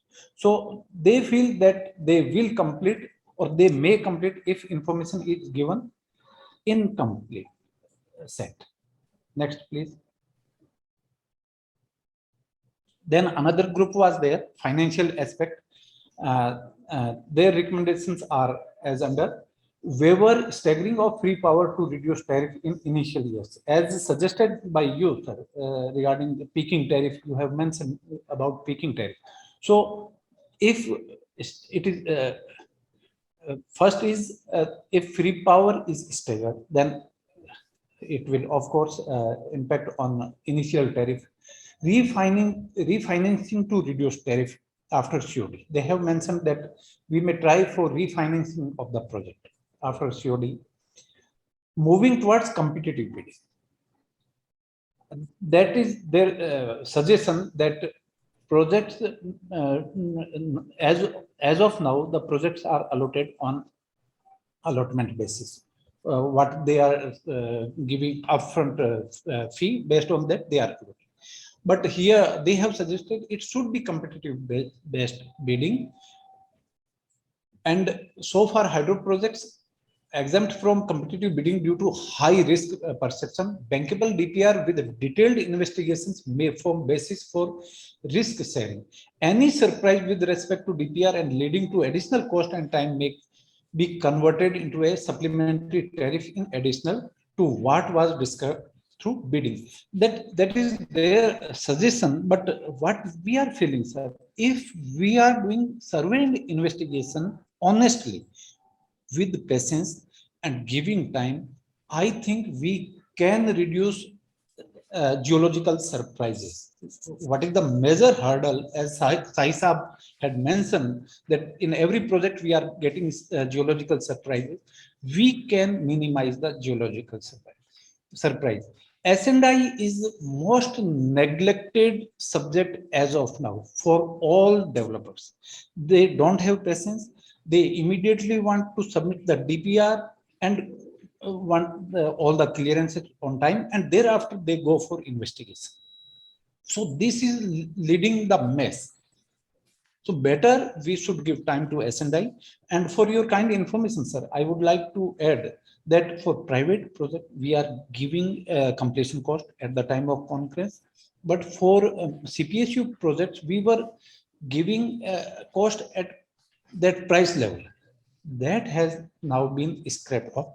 PIB has objected so many times that this cost should not vary and you should give completion cost. So that first project is Dugar for NHPC. We had concurred with completion cost. We have incorporated the escalation of completion schedule as of now, and the developer has to complete that project with that cost. And PIB has also suggested that the quantity variation beyond 10% should be borne by the developer itself. So that is also the restriction, and we hope that developer will go for rigorous S&I, geological investigation. And there are so many tools we can discuss in detail in which the geology can be seen in advance. Next suggestion was a transmission system up to polling point may also be considered in enabling infrastructure. That is suggestion, and the ministry also feeling that this should be included in enabling infrastructure. Next, please. The subgroup also suggested that there should be some concession given by developer itself regarding ROE. They should reduce ROE. They should reduce O&M expenses. As per CRC, there is 3.5% O&M expenses allowed, but some of the developers like SJVNL and NHPC have suggested that they will charge 2% O&M only. So developer can also give some concession. Reduction in GST, some of the states are giving this concession. J&K and Himachal have given, so other states may also go on these lines. Parity in GST, that subgroup has suggested that this should be uniform GST for all works. Impact of additional cost imposed by state government. Water cess, J&K has imposed water cess, so that should not be there. Uttarakhand is charging some additional money in the name of green cess. That should not be there. That is their suggestion. Next, please. Redefining of design energy, we had worked on this, that power potentially is done at 90% dependable year, but design energy can be done at 75% dependable year, but we are working on it, whether it is more realistic or not. Hydro projects should enjoy the same policy benefit as solar. That is their suggestion, particularly parity in terms of levy of transmission charges. In case of NER, ministry is also planning to give grant for transmission corridor. So that is their benefit of reduced NPV rate for forest land. That is their suggestion. We had given this suggestion to MOEF also, and they are also working on this, that reduced NPV may be charged on forest land. Next, please. Development of off-stream PSP, their suggestion is exemption from free power. They had suggested, this group has suggested that it should be exempted from free power because this is substitute of battery storage. So we should exempt from free power. competitive. So Kumar, we are behind schedule by about 23 minutes. Okay, So okay, sir. slightly So behind. how much time you assign to me? Well, assigned time is already over. So Now- it's now- your 5 minutes? 5 minutes? Okay, sir. okay, 5 minutes. Okay. States may identify few sites and offer them on the basis of competitivity. For this, sir, in this regard, I would like to mention that Andhra is taking lead. Andhra is preparing DPR for office stream PSPs, and they are getting all clearances. Then they will allot to the developers. So that will be the model for other developers. And similarly, private investors are also there. Greenco, JSW, and now CPSUs are also planning for off-stream PSP. However, they are there in conventional PSPs. Now they are planning for off-stream also. For early realization of storage capacity, possibility of adopting PPP route to convert existing pond-based hydro projects into PSPs. They have suggested this one also. Next, please. Now, as assigned to me, that is regarding that budgetary support for enabling infrastructure and for flood moderation.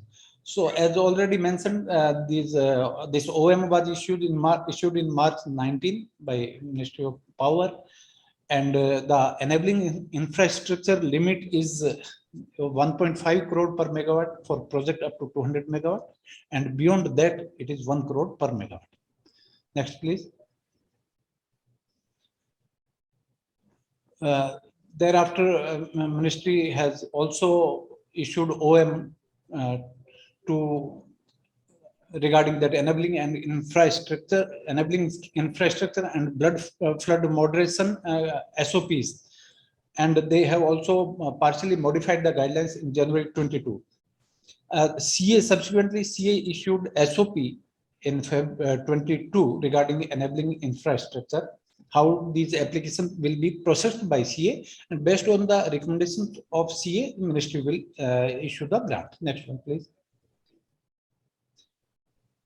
It is a reimbursement, and the work is to be done prior to applying for reimbursement. And Luhuri stage 1 is the first project which has been considered for this purpose, and 10 crore grant has already been given last year by the Ministry of Power. Next one. We have not received any proposal regarding flood moderation. Only we have received proposal for enabling infrastructure, and we feel that response of the developer is very poor, because OM was issued in 19 and we are getting only one project. This year we have 2 additional projects. Flood moderation, the OM was issued in September 21, and this is the guidelines based on the percentage wise completion of the dam. They can apply for reimbursement, like 10% height of the dam, then 25% of height of that dam, 40% height of the dam. In this manner, they can get the reimbursement in 5 installments for flood moderation. This is regarding flood moderation. And again, this is also reimbursement. They have to complete and then come for reimbursement. And IDC is also part of this reimbursement for flood moderation. If they are incurring any IDC, they can get reimbursement. Next, please. This already Baba Sahab has discussed. Next, please. Revival of stalled hydro project. There is committee, and as Baba Sahab had already mentioned that 29 projects are assigned to CPSUs, and we have received proposal from SGVNL to acquire Italian and Atulnik projects. So that is first proposal for revival of stalled project through CPSUs. Next, please. Other policy measures have already been discussed. That's all, sir. Thank you very much. Thank you very much to India Energy Forum for giving me this opportunity. Thank you very much.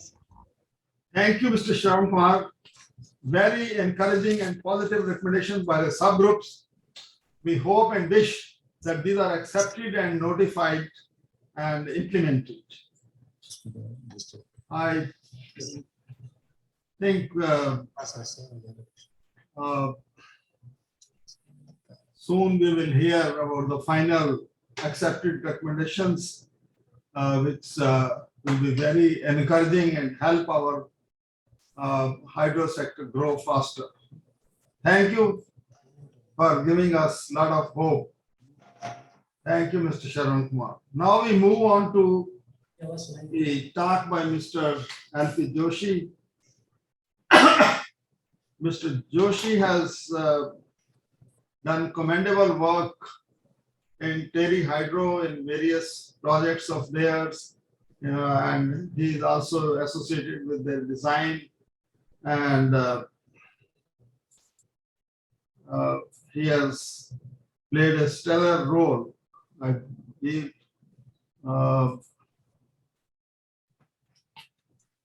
As I said, he is involved even in the design and engineering of electromechanical equipment of all construction and upcoming hydro and thermal projects of Terry Hydro Development Corporation, including Terry Pump Storage, Pump Vishnugad, Papalkoti, Khurja, and so on. So, Mr. Joshi, now we would love to hear your talk on need for faster development of pump storage hydro. Originally, you were allotted about 15 minutes, but since we are running late by about 20-25 minutes, if you can summarize your talk. I sincerely thank Dr. Bajaj, Chairman Power Group and India Energy Forum, for giving me an opportunity to speak on this occasion. Basically, I feel pride to be with the eminent speakers, distinguished delegates.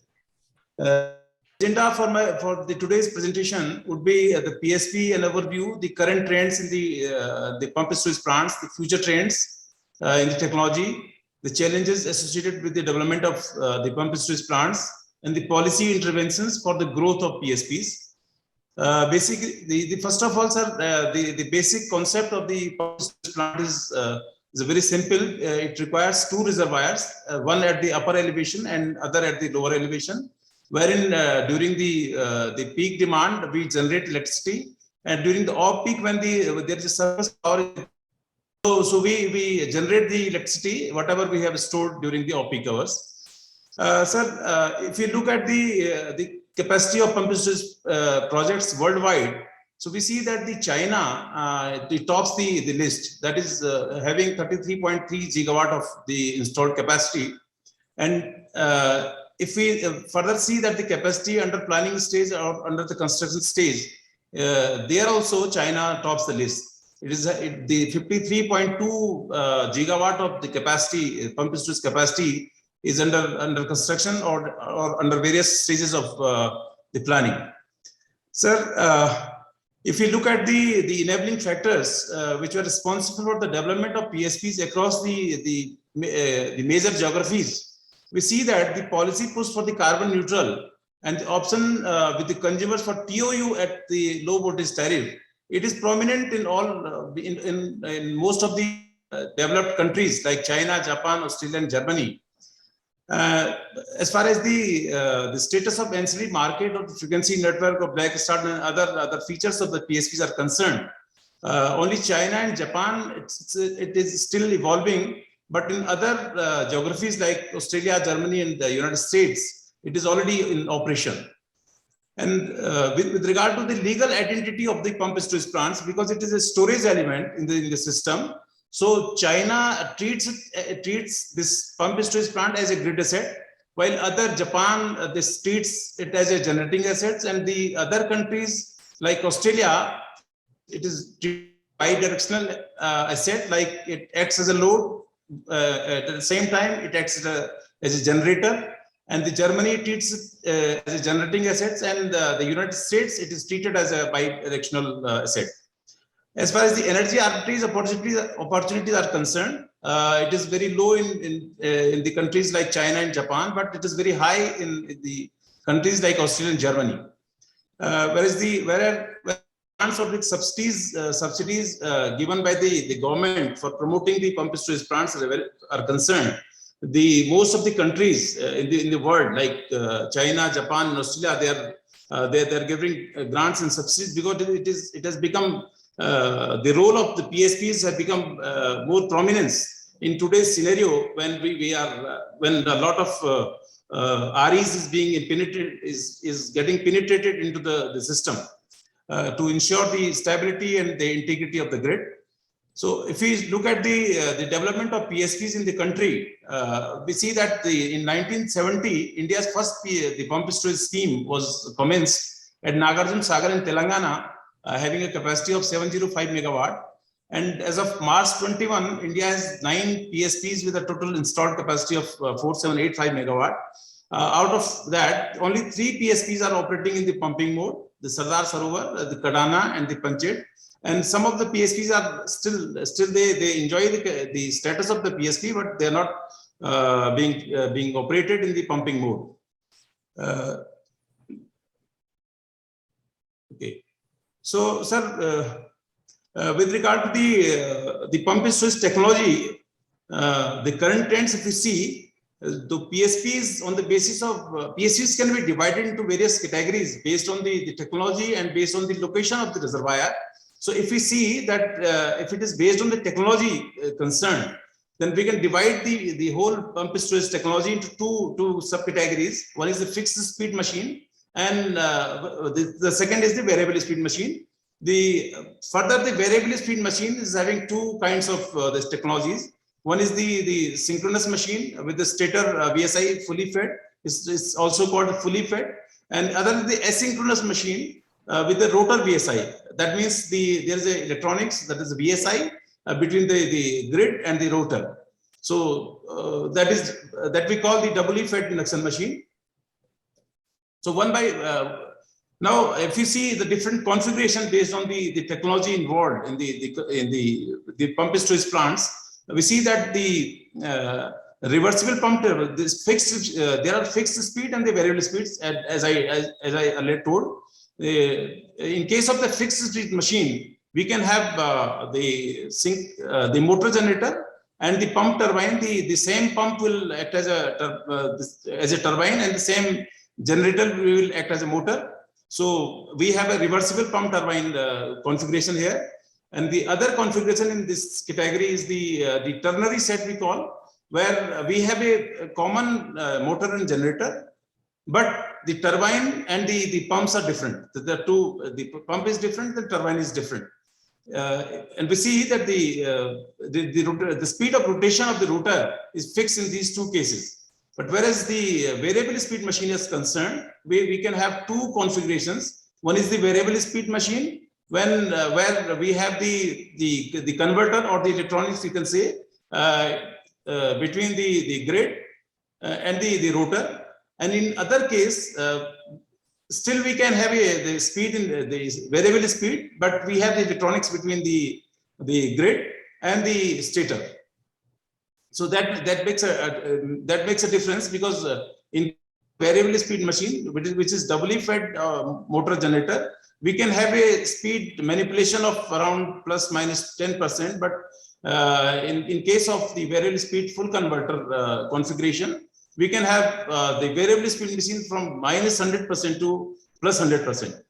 But pros and cons, advantages and disadvantages of each of the configurations, that I'll come at the later slide. If you see the difference in these technologies, with regard to efficiency, if you see that in case of the fixed speed machine, it's low, it's lower pump turbine efficiency, because the speed is fixed, so the efficiency is very low. But the motor generator, if you see, the efficiency is very high, because these are static in nature. If you see the doubly fed motor generator, the pump turbine efficiency is better, because the speed is variable, but the motor generator efficiency is low as compared to the fixed speed, because there are losses in the AC excitation and in the other electrical equipment. And the same is the case with the full size converter, where it is lower efficiency due to the losses in the different electrical equipment. With regard to the wide range of operation, in case of the fixed speed machine, it is very limited head variation. We can operate the machine with a very limited head variation. Whereas in case of the variable speed machine, we can have a wide head variation.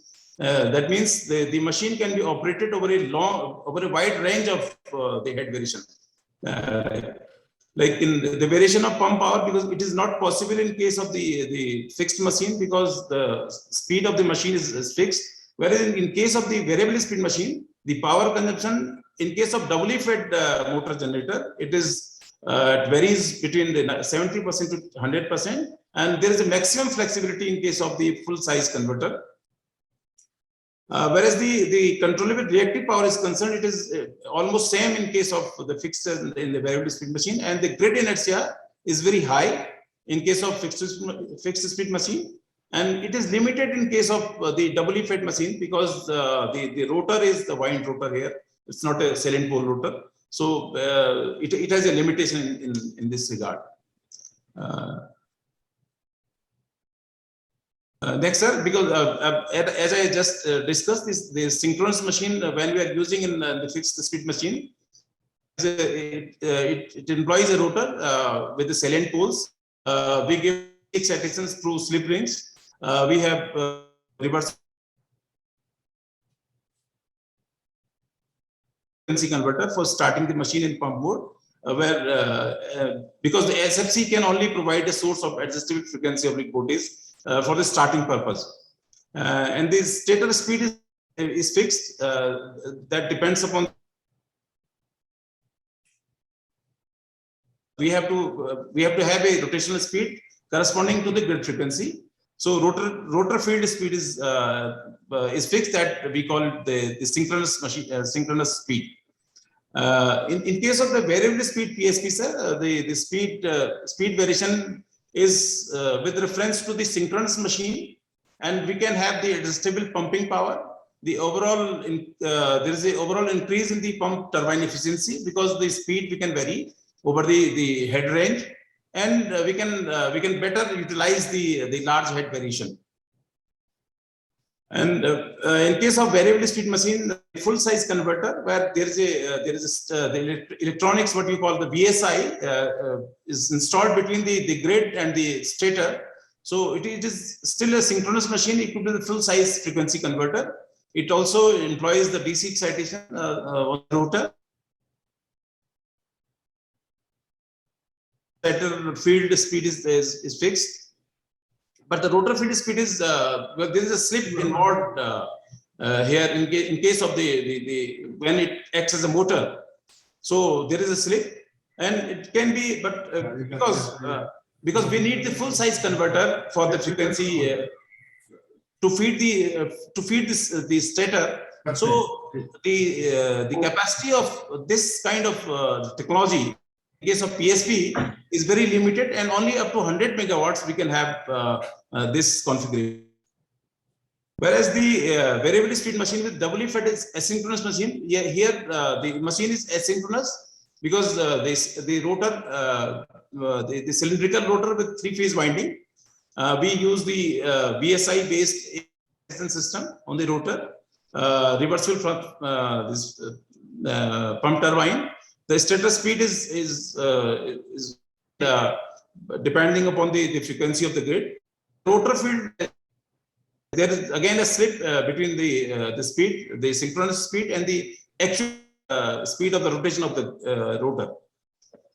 Mr. Joshi, yes, sir. Your talk is really very educative, and yeah, we are in the learning mode. Yes, sir. Unfortunately, time is limited. So okay, sir. Okay. Some of these fundamentals.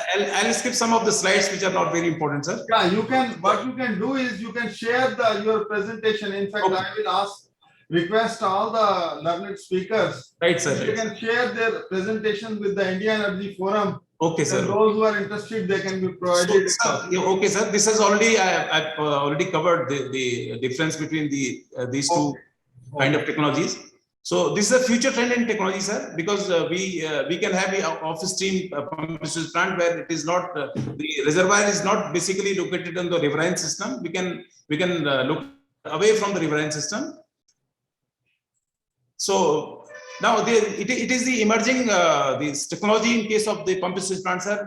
We call it the hydraulic short circuit, because we can have different the pump turbine, the two pump turbines on the same this thing pen stop, because since when there is a less grid and we need more power for pumping the water from the lower reservoir to upper reservoir, so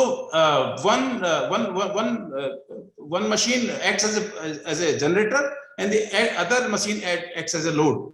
So where we need more flexibility in the system, we need to have this kind of technology that is that we call the hydraulic short circuit. So this is again a ternary set of configuration where we have only one the common motor generator and the separate pump and turbine. Sir, yes, this I've already discussed. I'll not. Yeah. So this is again, if we, sir, if we classify the pump technologies based on the location of the reservoir. So we have another category here, that is the on stream and the off stream. Off stream means the reservoirs are away from the main riverine system. So it has certain advantages, as pointed out by earlier speakers like Mr. Shravan Kumar and Baba Saab. So I'm just skipping these slides. So now I come to the challenges, sir, because challenges associated with the development of PSPs. As we know that we are now reaching the solar energy during the daytime, but still, if we manipulate the variability in the solar system with the thermal power or the hydropower, still we have some surplus power during the daytime, which either we have to curtail or we have to store. So this power we can use for the storage. For the two peaks we experience in the system. One is the morning peak and other is the evening peak. Like this, yeah. So if we see the scenario by 2030, so this much of the power, it's more than the power we'll have to curtail if we do not have adequate storage system in the grid. So this is these are some of the applications, some of the advantages of PSP in view of the large infusion of the RE into the system. Like we can have the time shifting, we can have the fast ramping capability, we can have the peak shaving, we can have the black start, and we can use it as a ancillary services system like frequency response, spinning reserve, reactive power control, like that. Because I'm not going into details. So these are the some of the challenges. Like there's no regulation dedicated for the development of PSPs. There's no market rules for ancillary services compensation still in place. There's no classification of asset class of PSP. It's still in the evolving stage. Like so, there is a price volatility in the electricity market. There's frequent policy changes, those are affecting the long-term return from the PSPs. There's environmental issues for PSPs because it is basically a hydro power projects which require the R&R, so many clearances like FC, EC. So this I have already discussed. There are some challenges.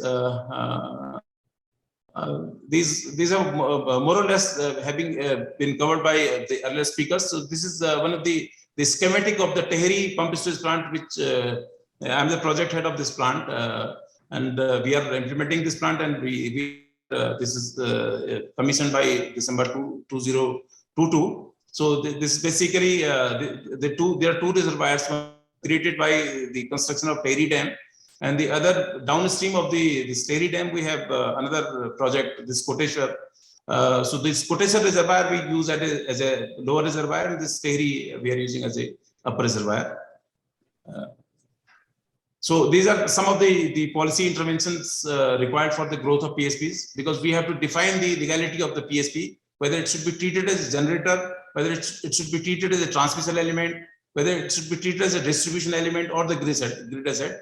So we have to develop ancillary market services. Otherwise, the essence of the pumped storage plant will be different, because it gives a variety of services to the grid. So system operator should spend the upfront capacity and the requirement for balancing the services requirement for the system operation point of view. So there has to be a regulatory framework for tariff for ancillary services to provide storage. There has to be a single window clearance mechanism for storage projects. There's explicit policy provisions that RE generator must be provided with a storage capacity. Otherwise, there should be a penalty provision on the RE developers. So we will need to have we need to establish an alternative simplified clearance process for the development of the pumped storage plants. So these are some of the issues that already have been covered by earlier speakers. Thank you, sir. Thank you very much for patient hearing. I'm really grateful that I've been given this opportunity to speak in this auspicious August forum. I really thank you, sir. Thank you very much. Thank you very much, Mr. Joshi, for the exhaustive presentation. And I'm sure all of us have learned a lot about the pump storage schemes. Thank you once again. Thank you, With sir. this, we come to the end of the presentations by our learned speakers. And now I give it back to Mr. Bhambani for the Thank you. further program. Thank you, Bajaj Saab. Thank you for conducting the sessions so nicely. I think we had wonderful presentations from all the speakers. In fact, we are recording the proceedings, and we will be putting it on to the YouTube of the India Energy Forum. All the presentations will be there. Thank you, Bajaj Saab. Now, we have come to the close of this session. Now we move further. Okay, short the time, but okay. Now is the most important session, is the question answer session. I will request Mr. Sai, our president, to please moderate this session. Since the time is short, we can limit the number of questions to 2 or 3. That's my suggestion. Thank you. Thank you.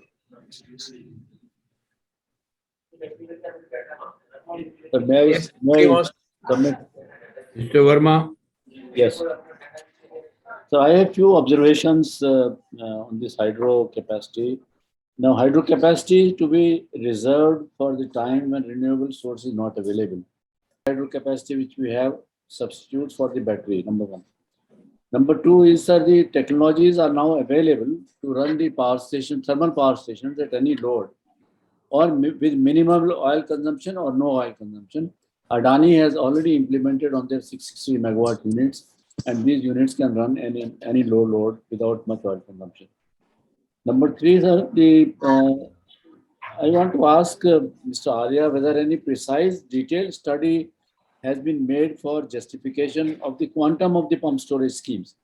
Because if the pump storage is to be run from the conventional power, from thermal power, then it is not a renewable thing, and no point, unless it is charged by the renewable power only. If the storage is charged by that, then only those pump storage schemes should be cleared, which can run with the help of renewable energy only. Then large hydro, it is internationally not recognized as renewable power, but of course it is free from the fuel cannot be used on this. That to that extent is okay. My one feeling is that because there is a difficulty in constructing hydropower stations, the Constitution of India, can this be reviewed, and the water and water power, if it can be made in the concurrent subject, it may facilitate the construction of hydro project easily, and we have not to run around states because we lost so much of pump storage capacity because the states were not cooperating. Now, in regarding the geological surprises, sir, the investigation and geological survey must be made very precisely.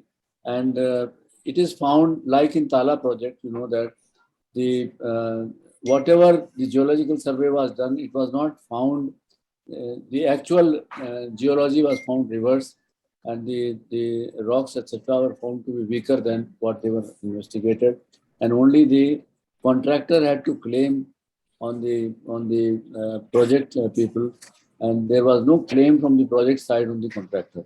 So such precautions must be taken, sir.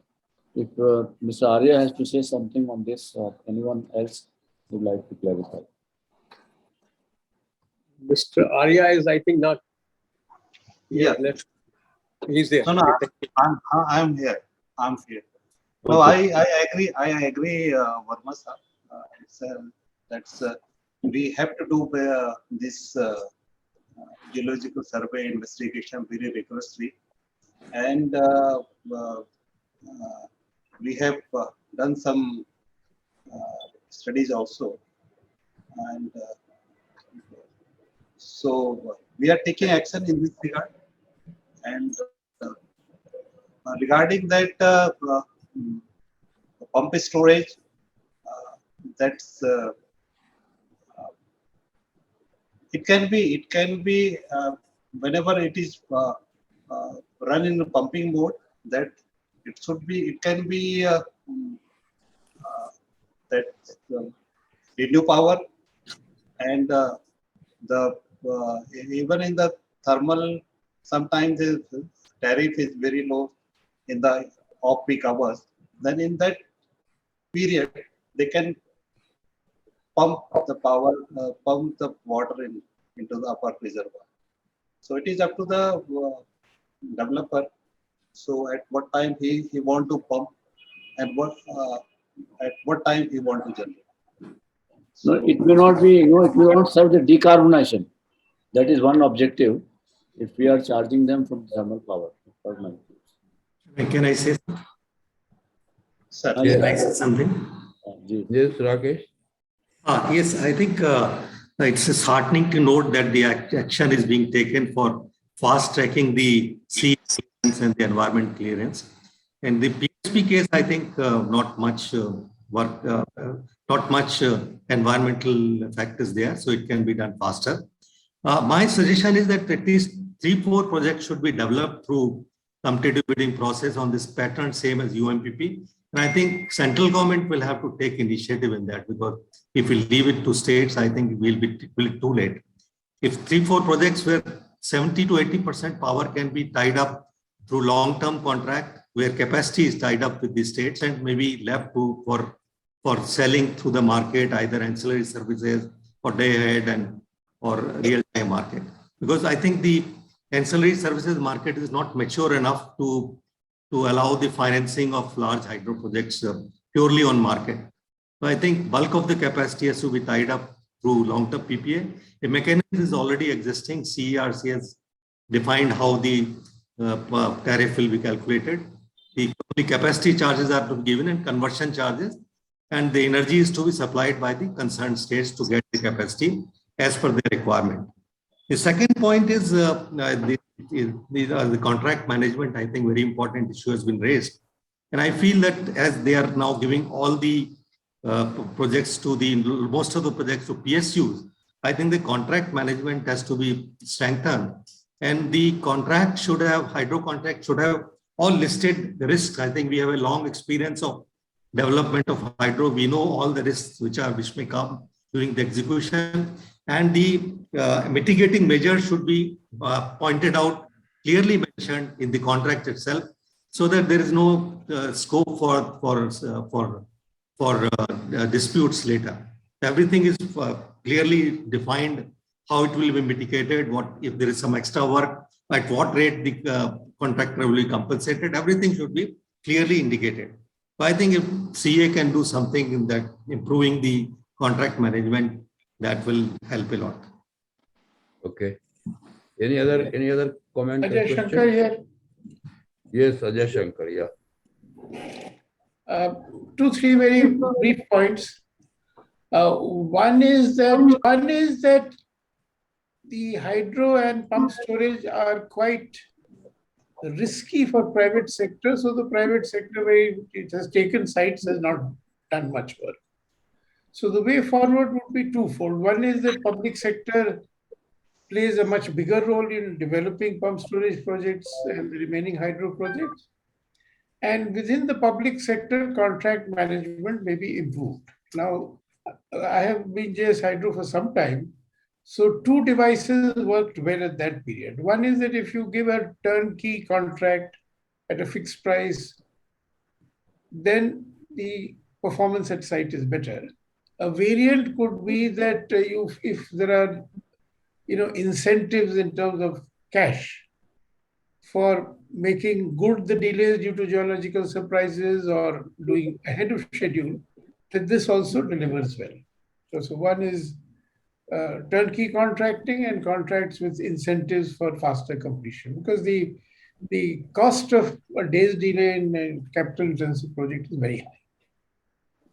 Now, the second alternative is that because of the uncertainties in tariff and peaking and off-peaking tariff differences not being where they are, and the ancillary markets have not been developed.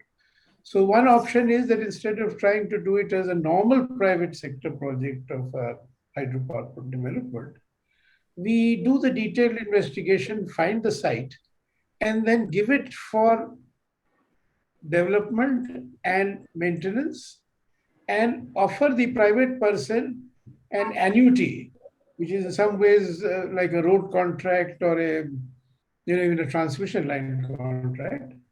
And the risk of marketing and revenue from the peaking power that is available down the road is absorbed by a public sector company or a company set up by the PSUs. So that can live with the uncertainties, and the project can get financed and developed immediately. So the risk of the tariff prices, ancillary market prices, peaking power tariffs, demand, etc., are absorbed by a company, and the private sector brings in the efficiency of efficient management, maintenance, and they get paid an annuity. And those who are taking the risk, the PSU, it would be an explicit guarantee by the government or implicit guarantee. But I am very confident that over a period of time, this will be a very profitable investment as peaking power tariff rates reflect actual scarcity, and the ancillary services market grows, and the system is prepared to pay for it. But today, this is too uncertain to get in private investment. Anyone else? Can I ask a question? Who is that? I'm Dr. Sharma. Dr. Sharma, yes.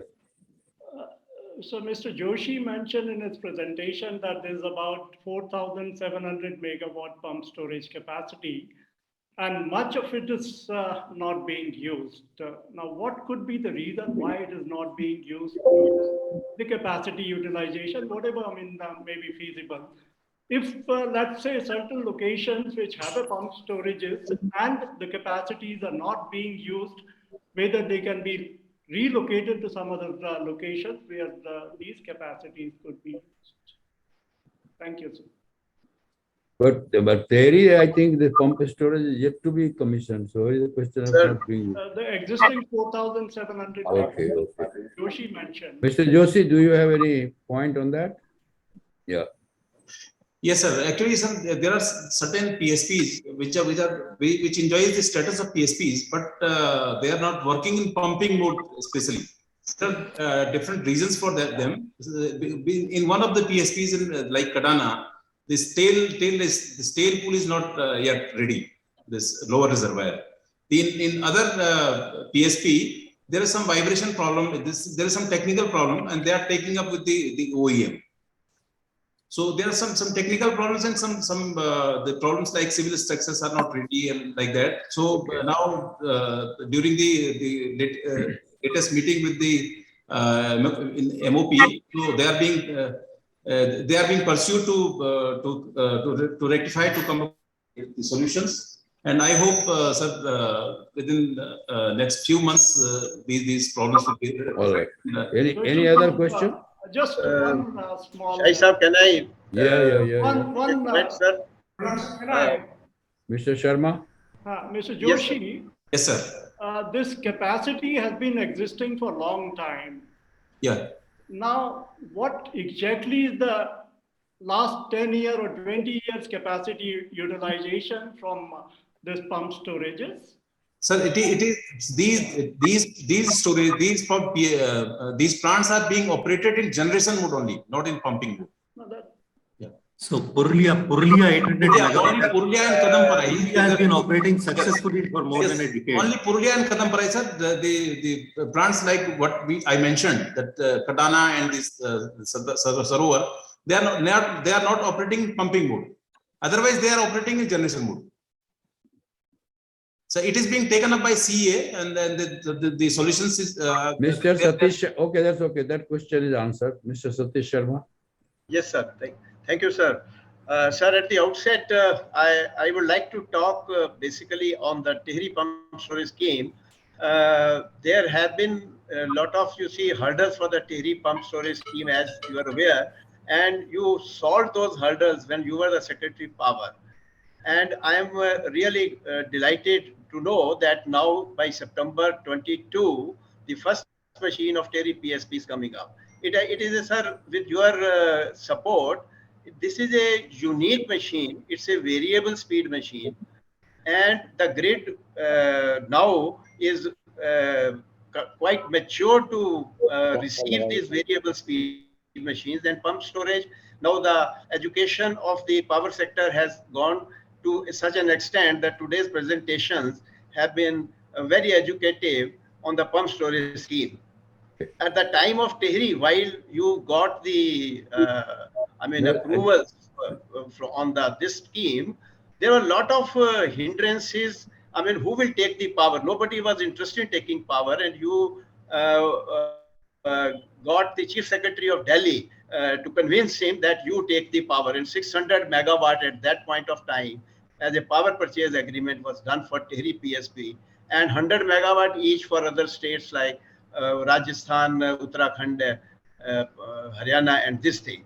But today I am really very happy to note that now the pump storage schemes are coming up.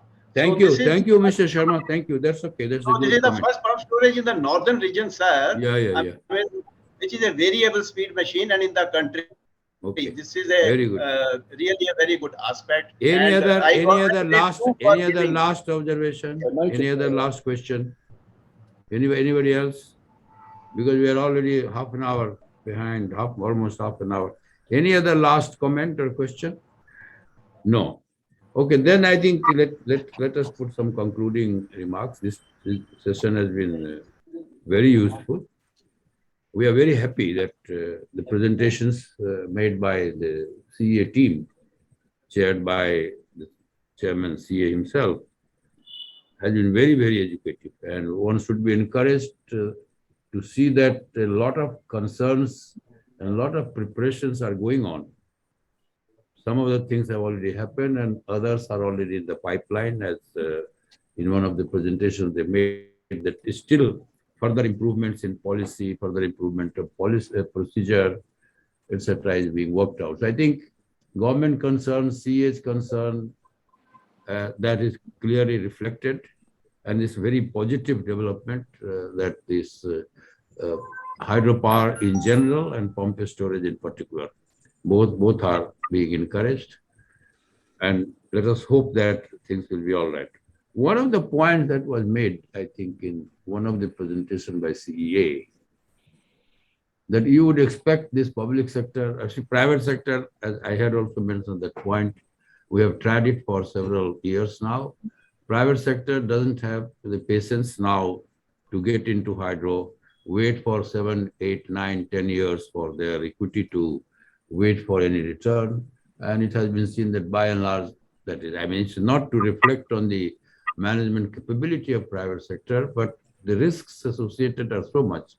And to handle that risk, and for the authorities to accept a concession to handle or any dispensation to handle that risk is so huge that they would be reluctant to do it. It may, in case of public sector, there could be a little more flexibility that can be handled. So therefore, in the interim period till private sector gets interested to get into hydropower in a big way, I think we will have to do with the public sector. Later on, if you want to monetize it, that can be possible. That will more and more. If public sector has money, all the money, then they can go on adding at any point of time after doing this. Because construction risks, in spite of the fact that some presentation by CA was very clear that we are trying to perfect the process of investigation, but anyway, it will be there. Whatever perfection you do on geological investigations, as you go along, there could be difficulties.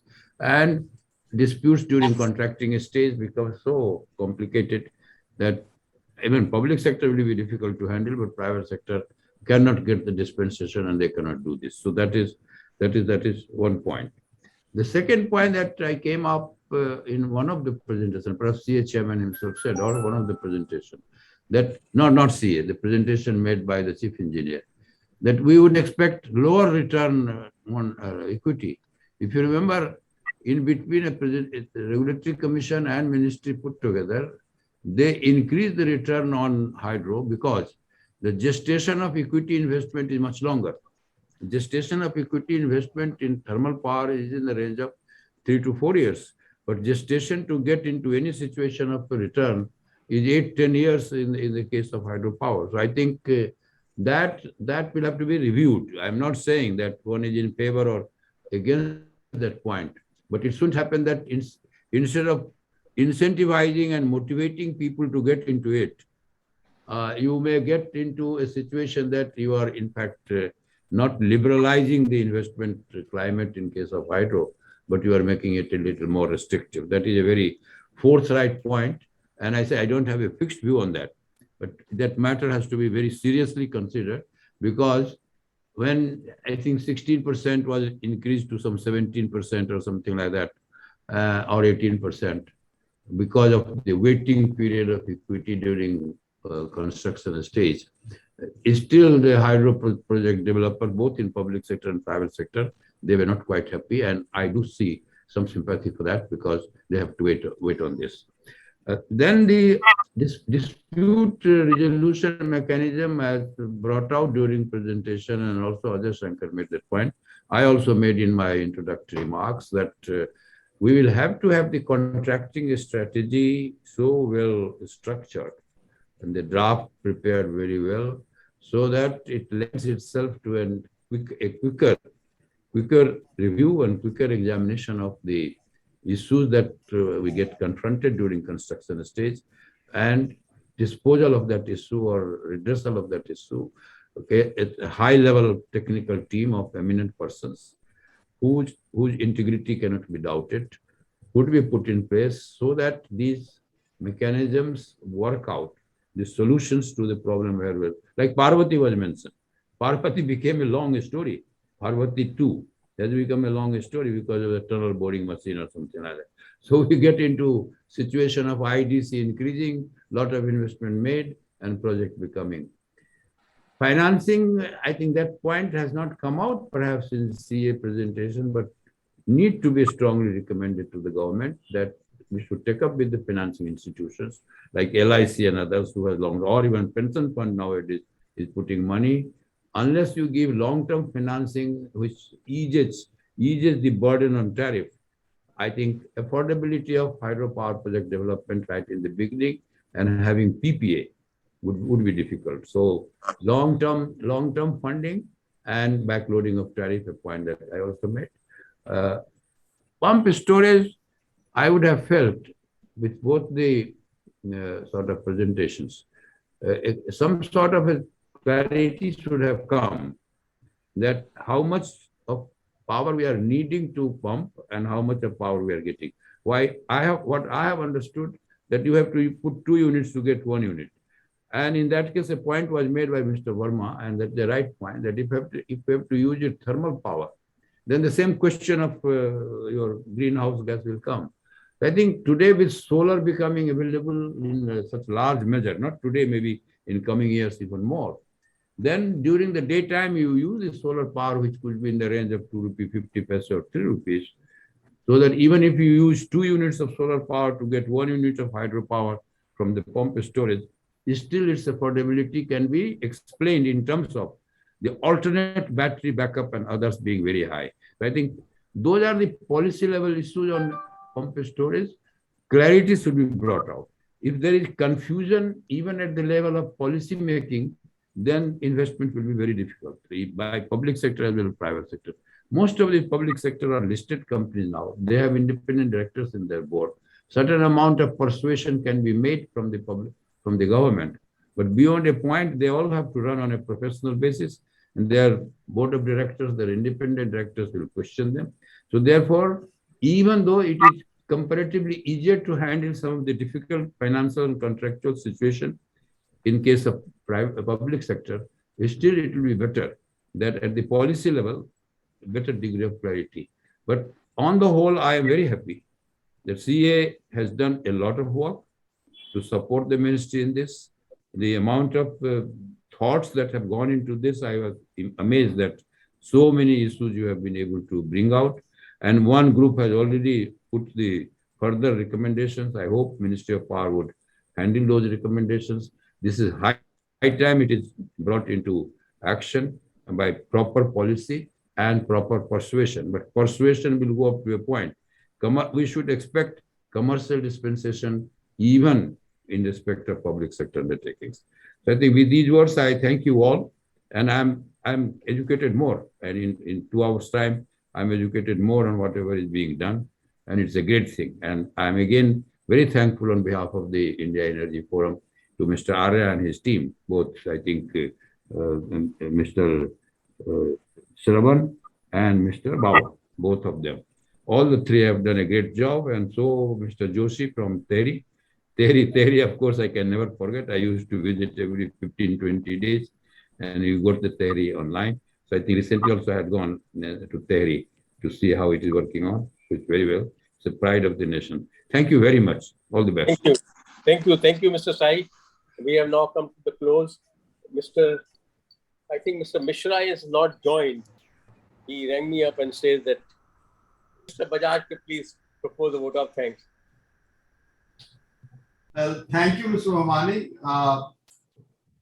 At the outset, I thank the CA team for giving very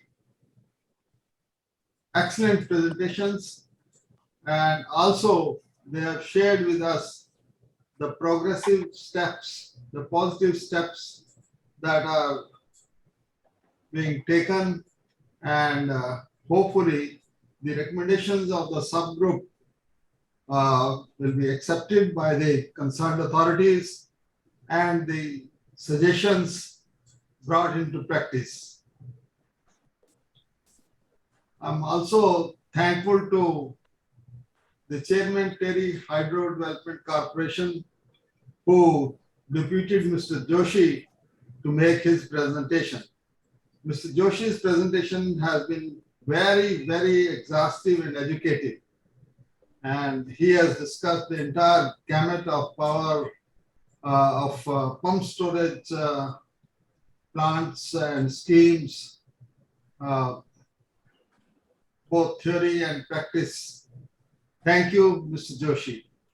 I thank all the participants, especially some of our friends like Mr. Satish Sharma with his own experience of Tehri and other hydro projects, Mr. Rakesh Nath.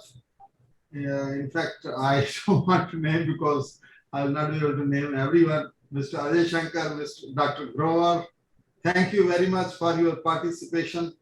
And I thank Mr. Bhamani and his team for arranging this webinar. Thank you once again. Thank you. Thank you. Thank you, Mr. Bajaj. Thank you, Mr. Bajaj, for organizing this webinar. It was long overdue on taking a subject of hydro. So we really have become more educative. And I thank all the participants. We wish you all the best and have a nice afternoon lunch. Unfortunately, we are not able to provide you with a lunch because we are on the webinar. So let us hope shortly we will go for the physical one and then we can meet. Thank you. Thank you, Mr. Bami. Mr. Bami Saab, you have been with us for the whole seminar and whole webinar. Thank you very much for your interest. Thank you, That's it. Binay Saab, and all other participants.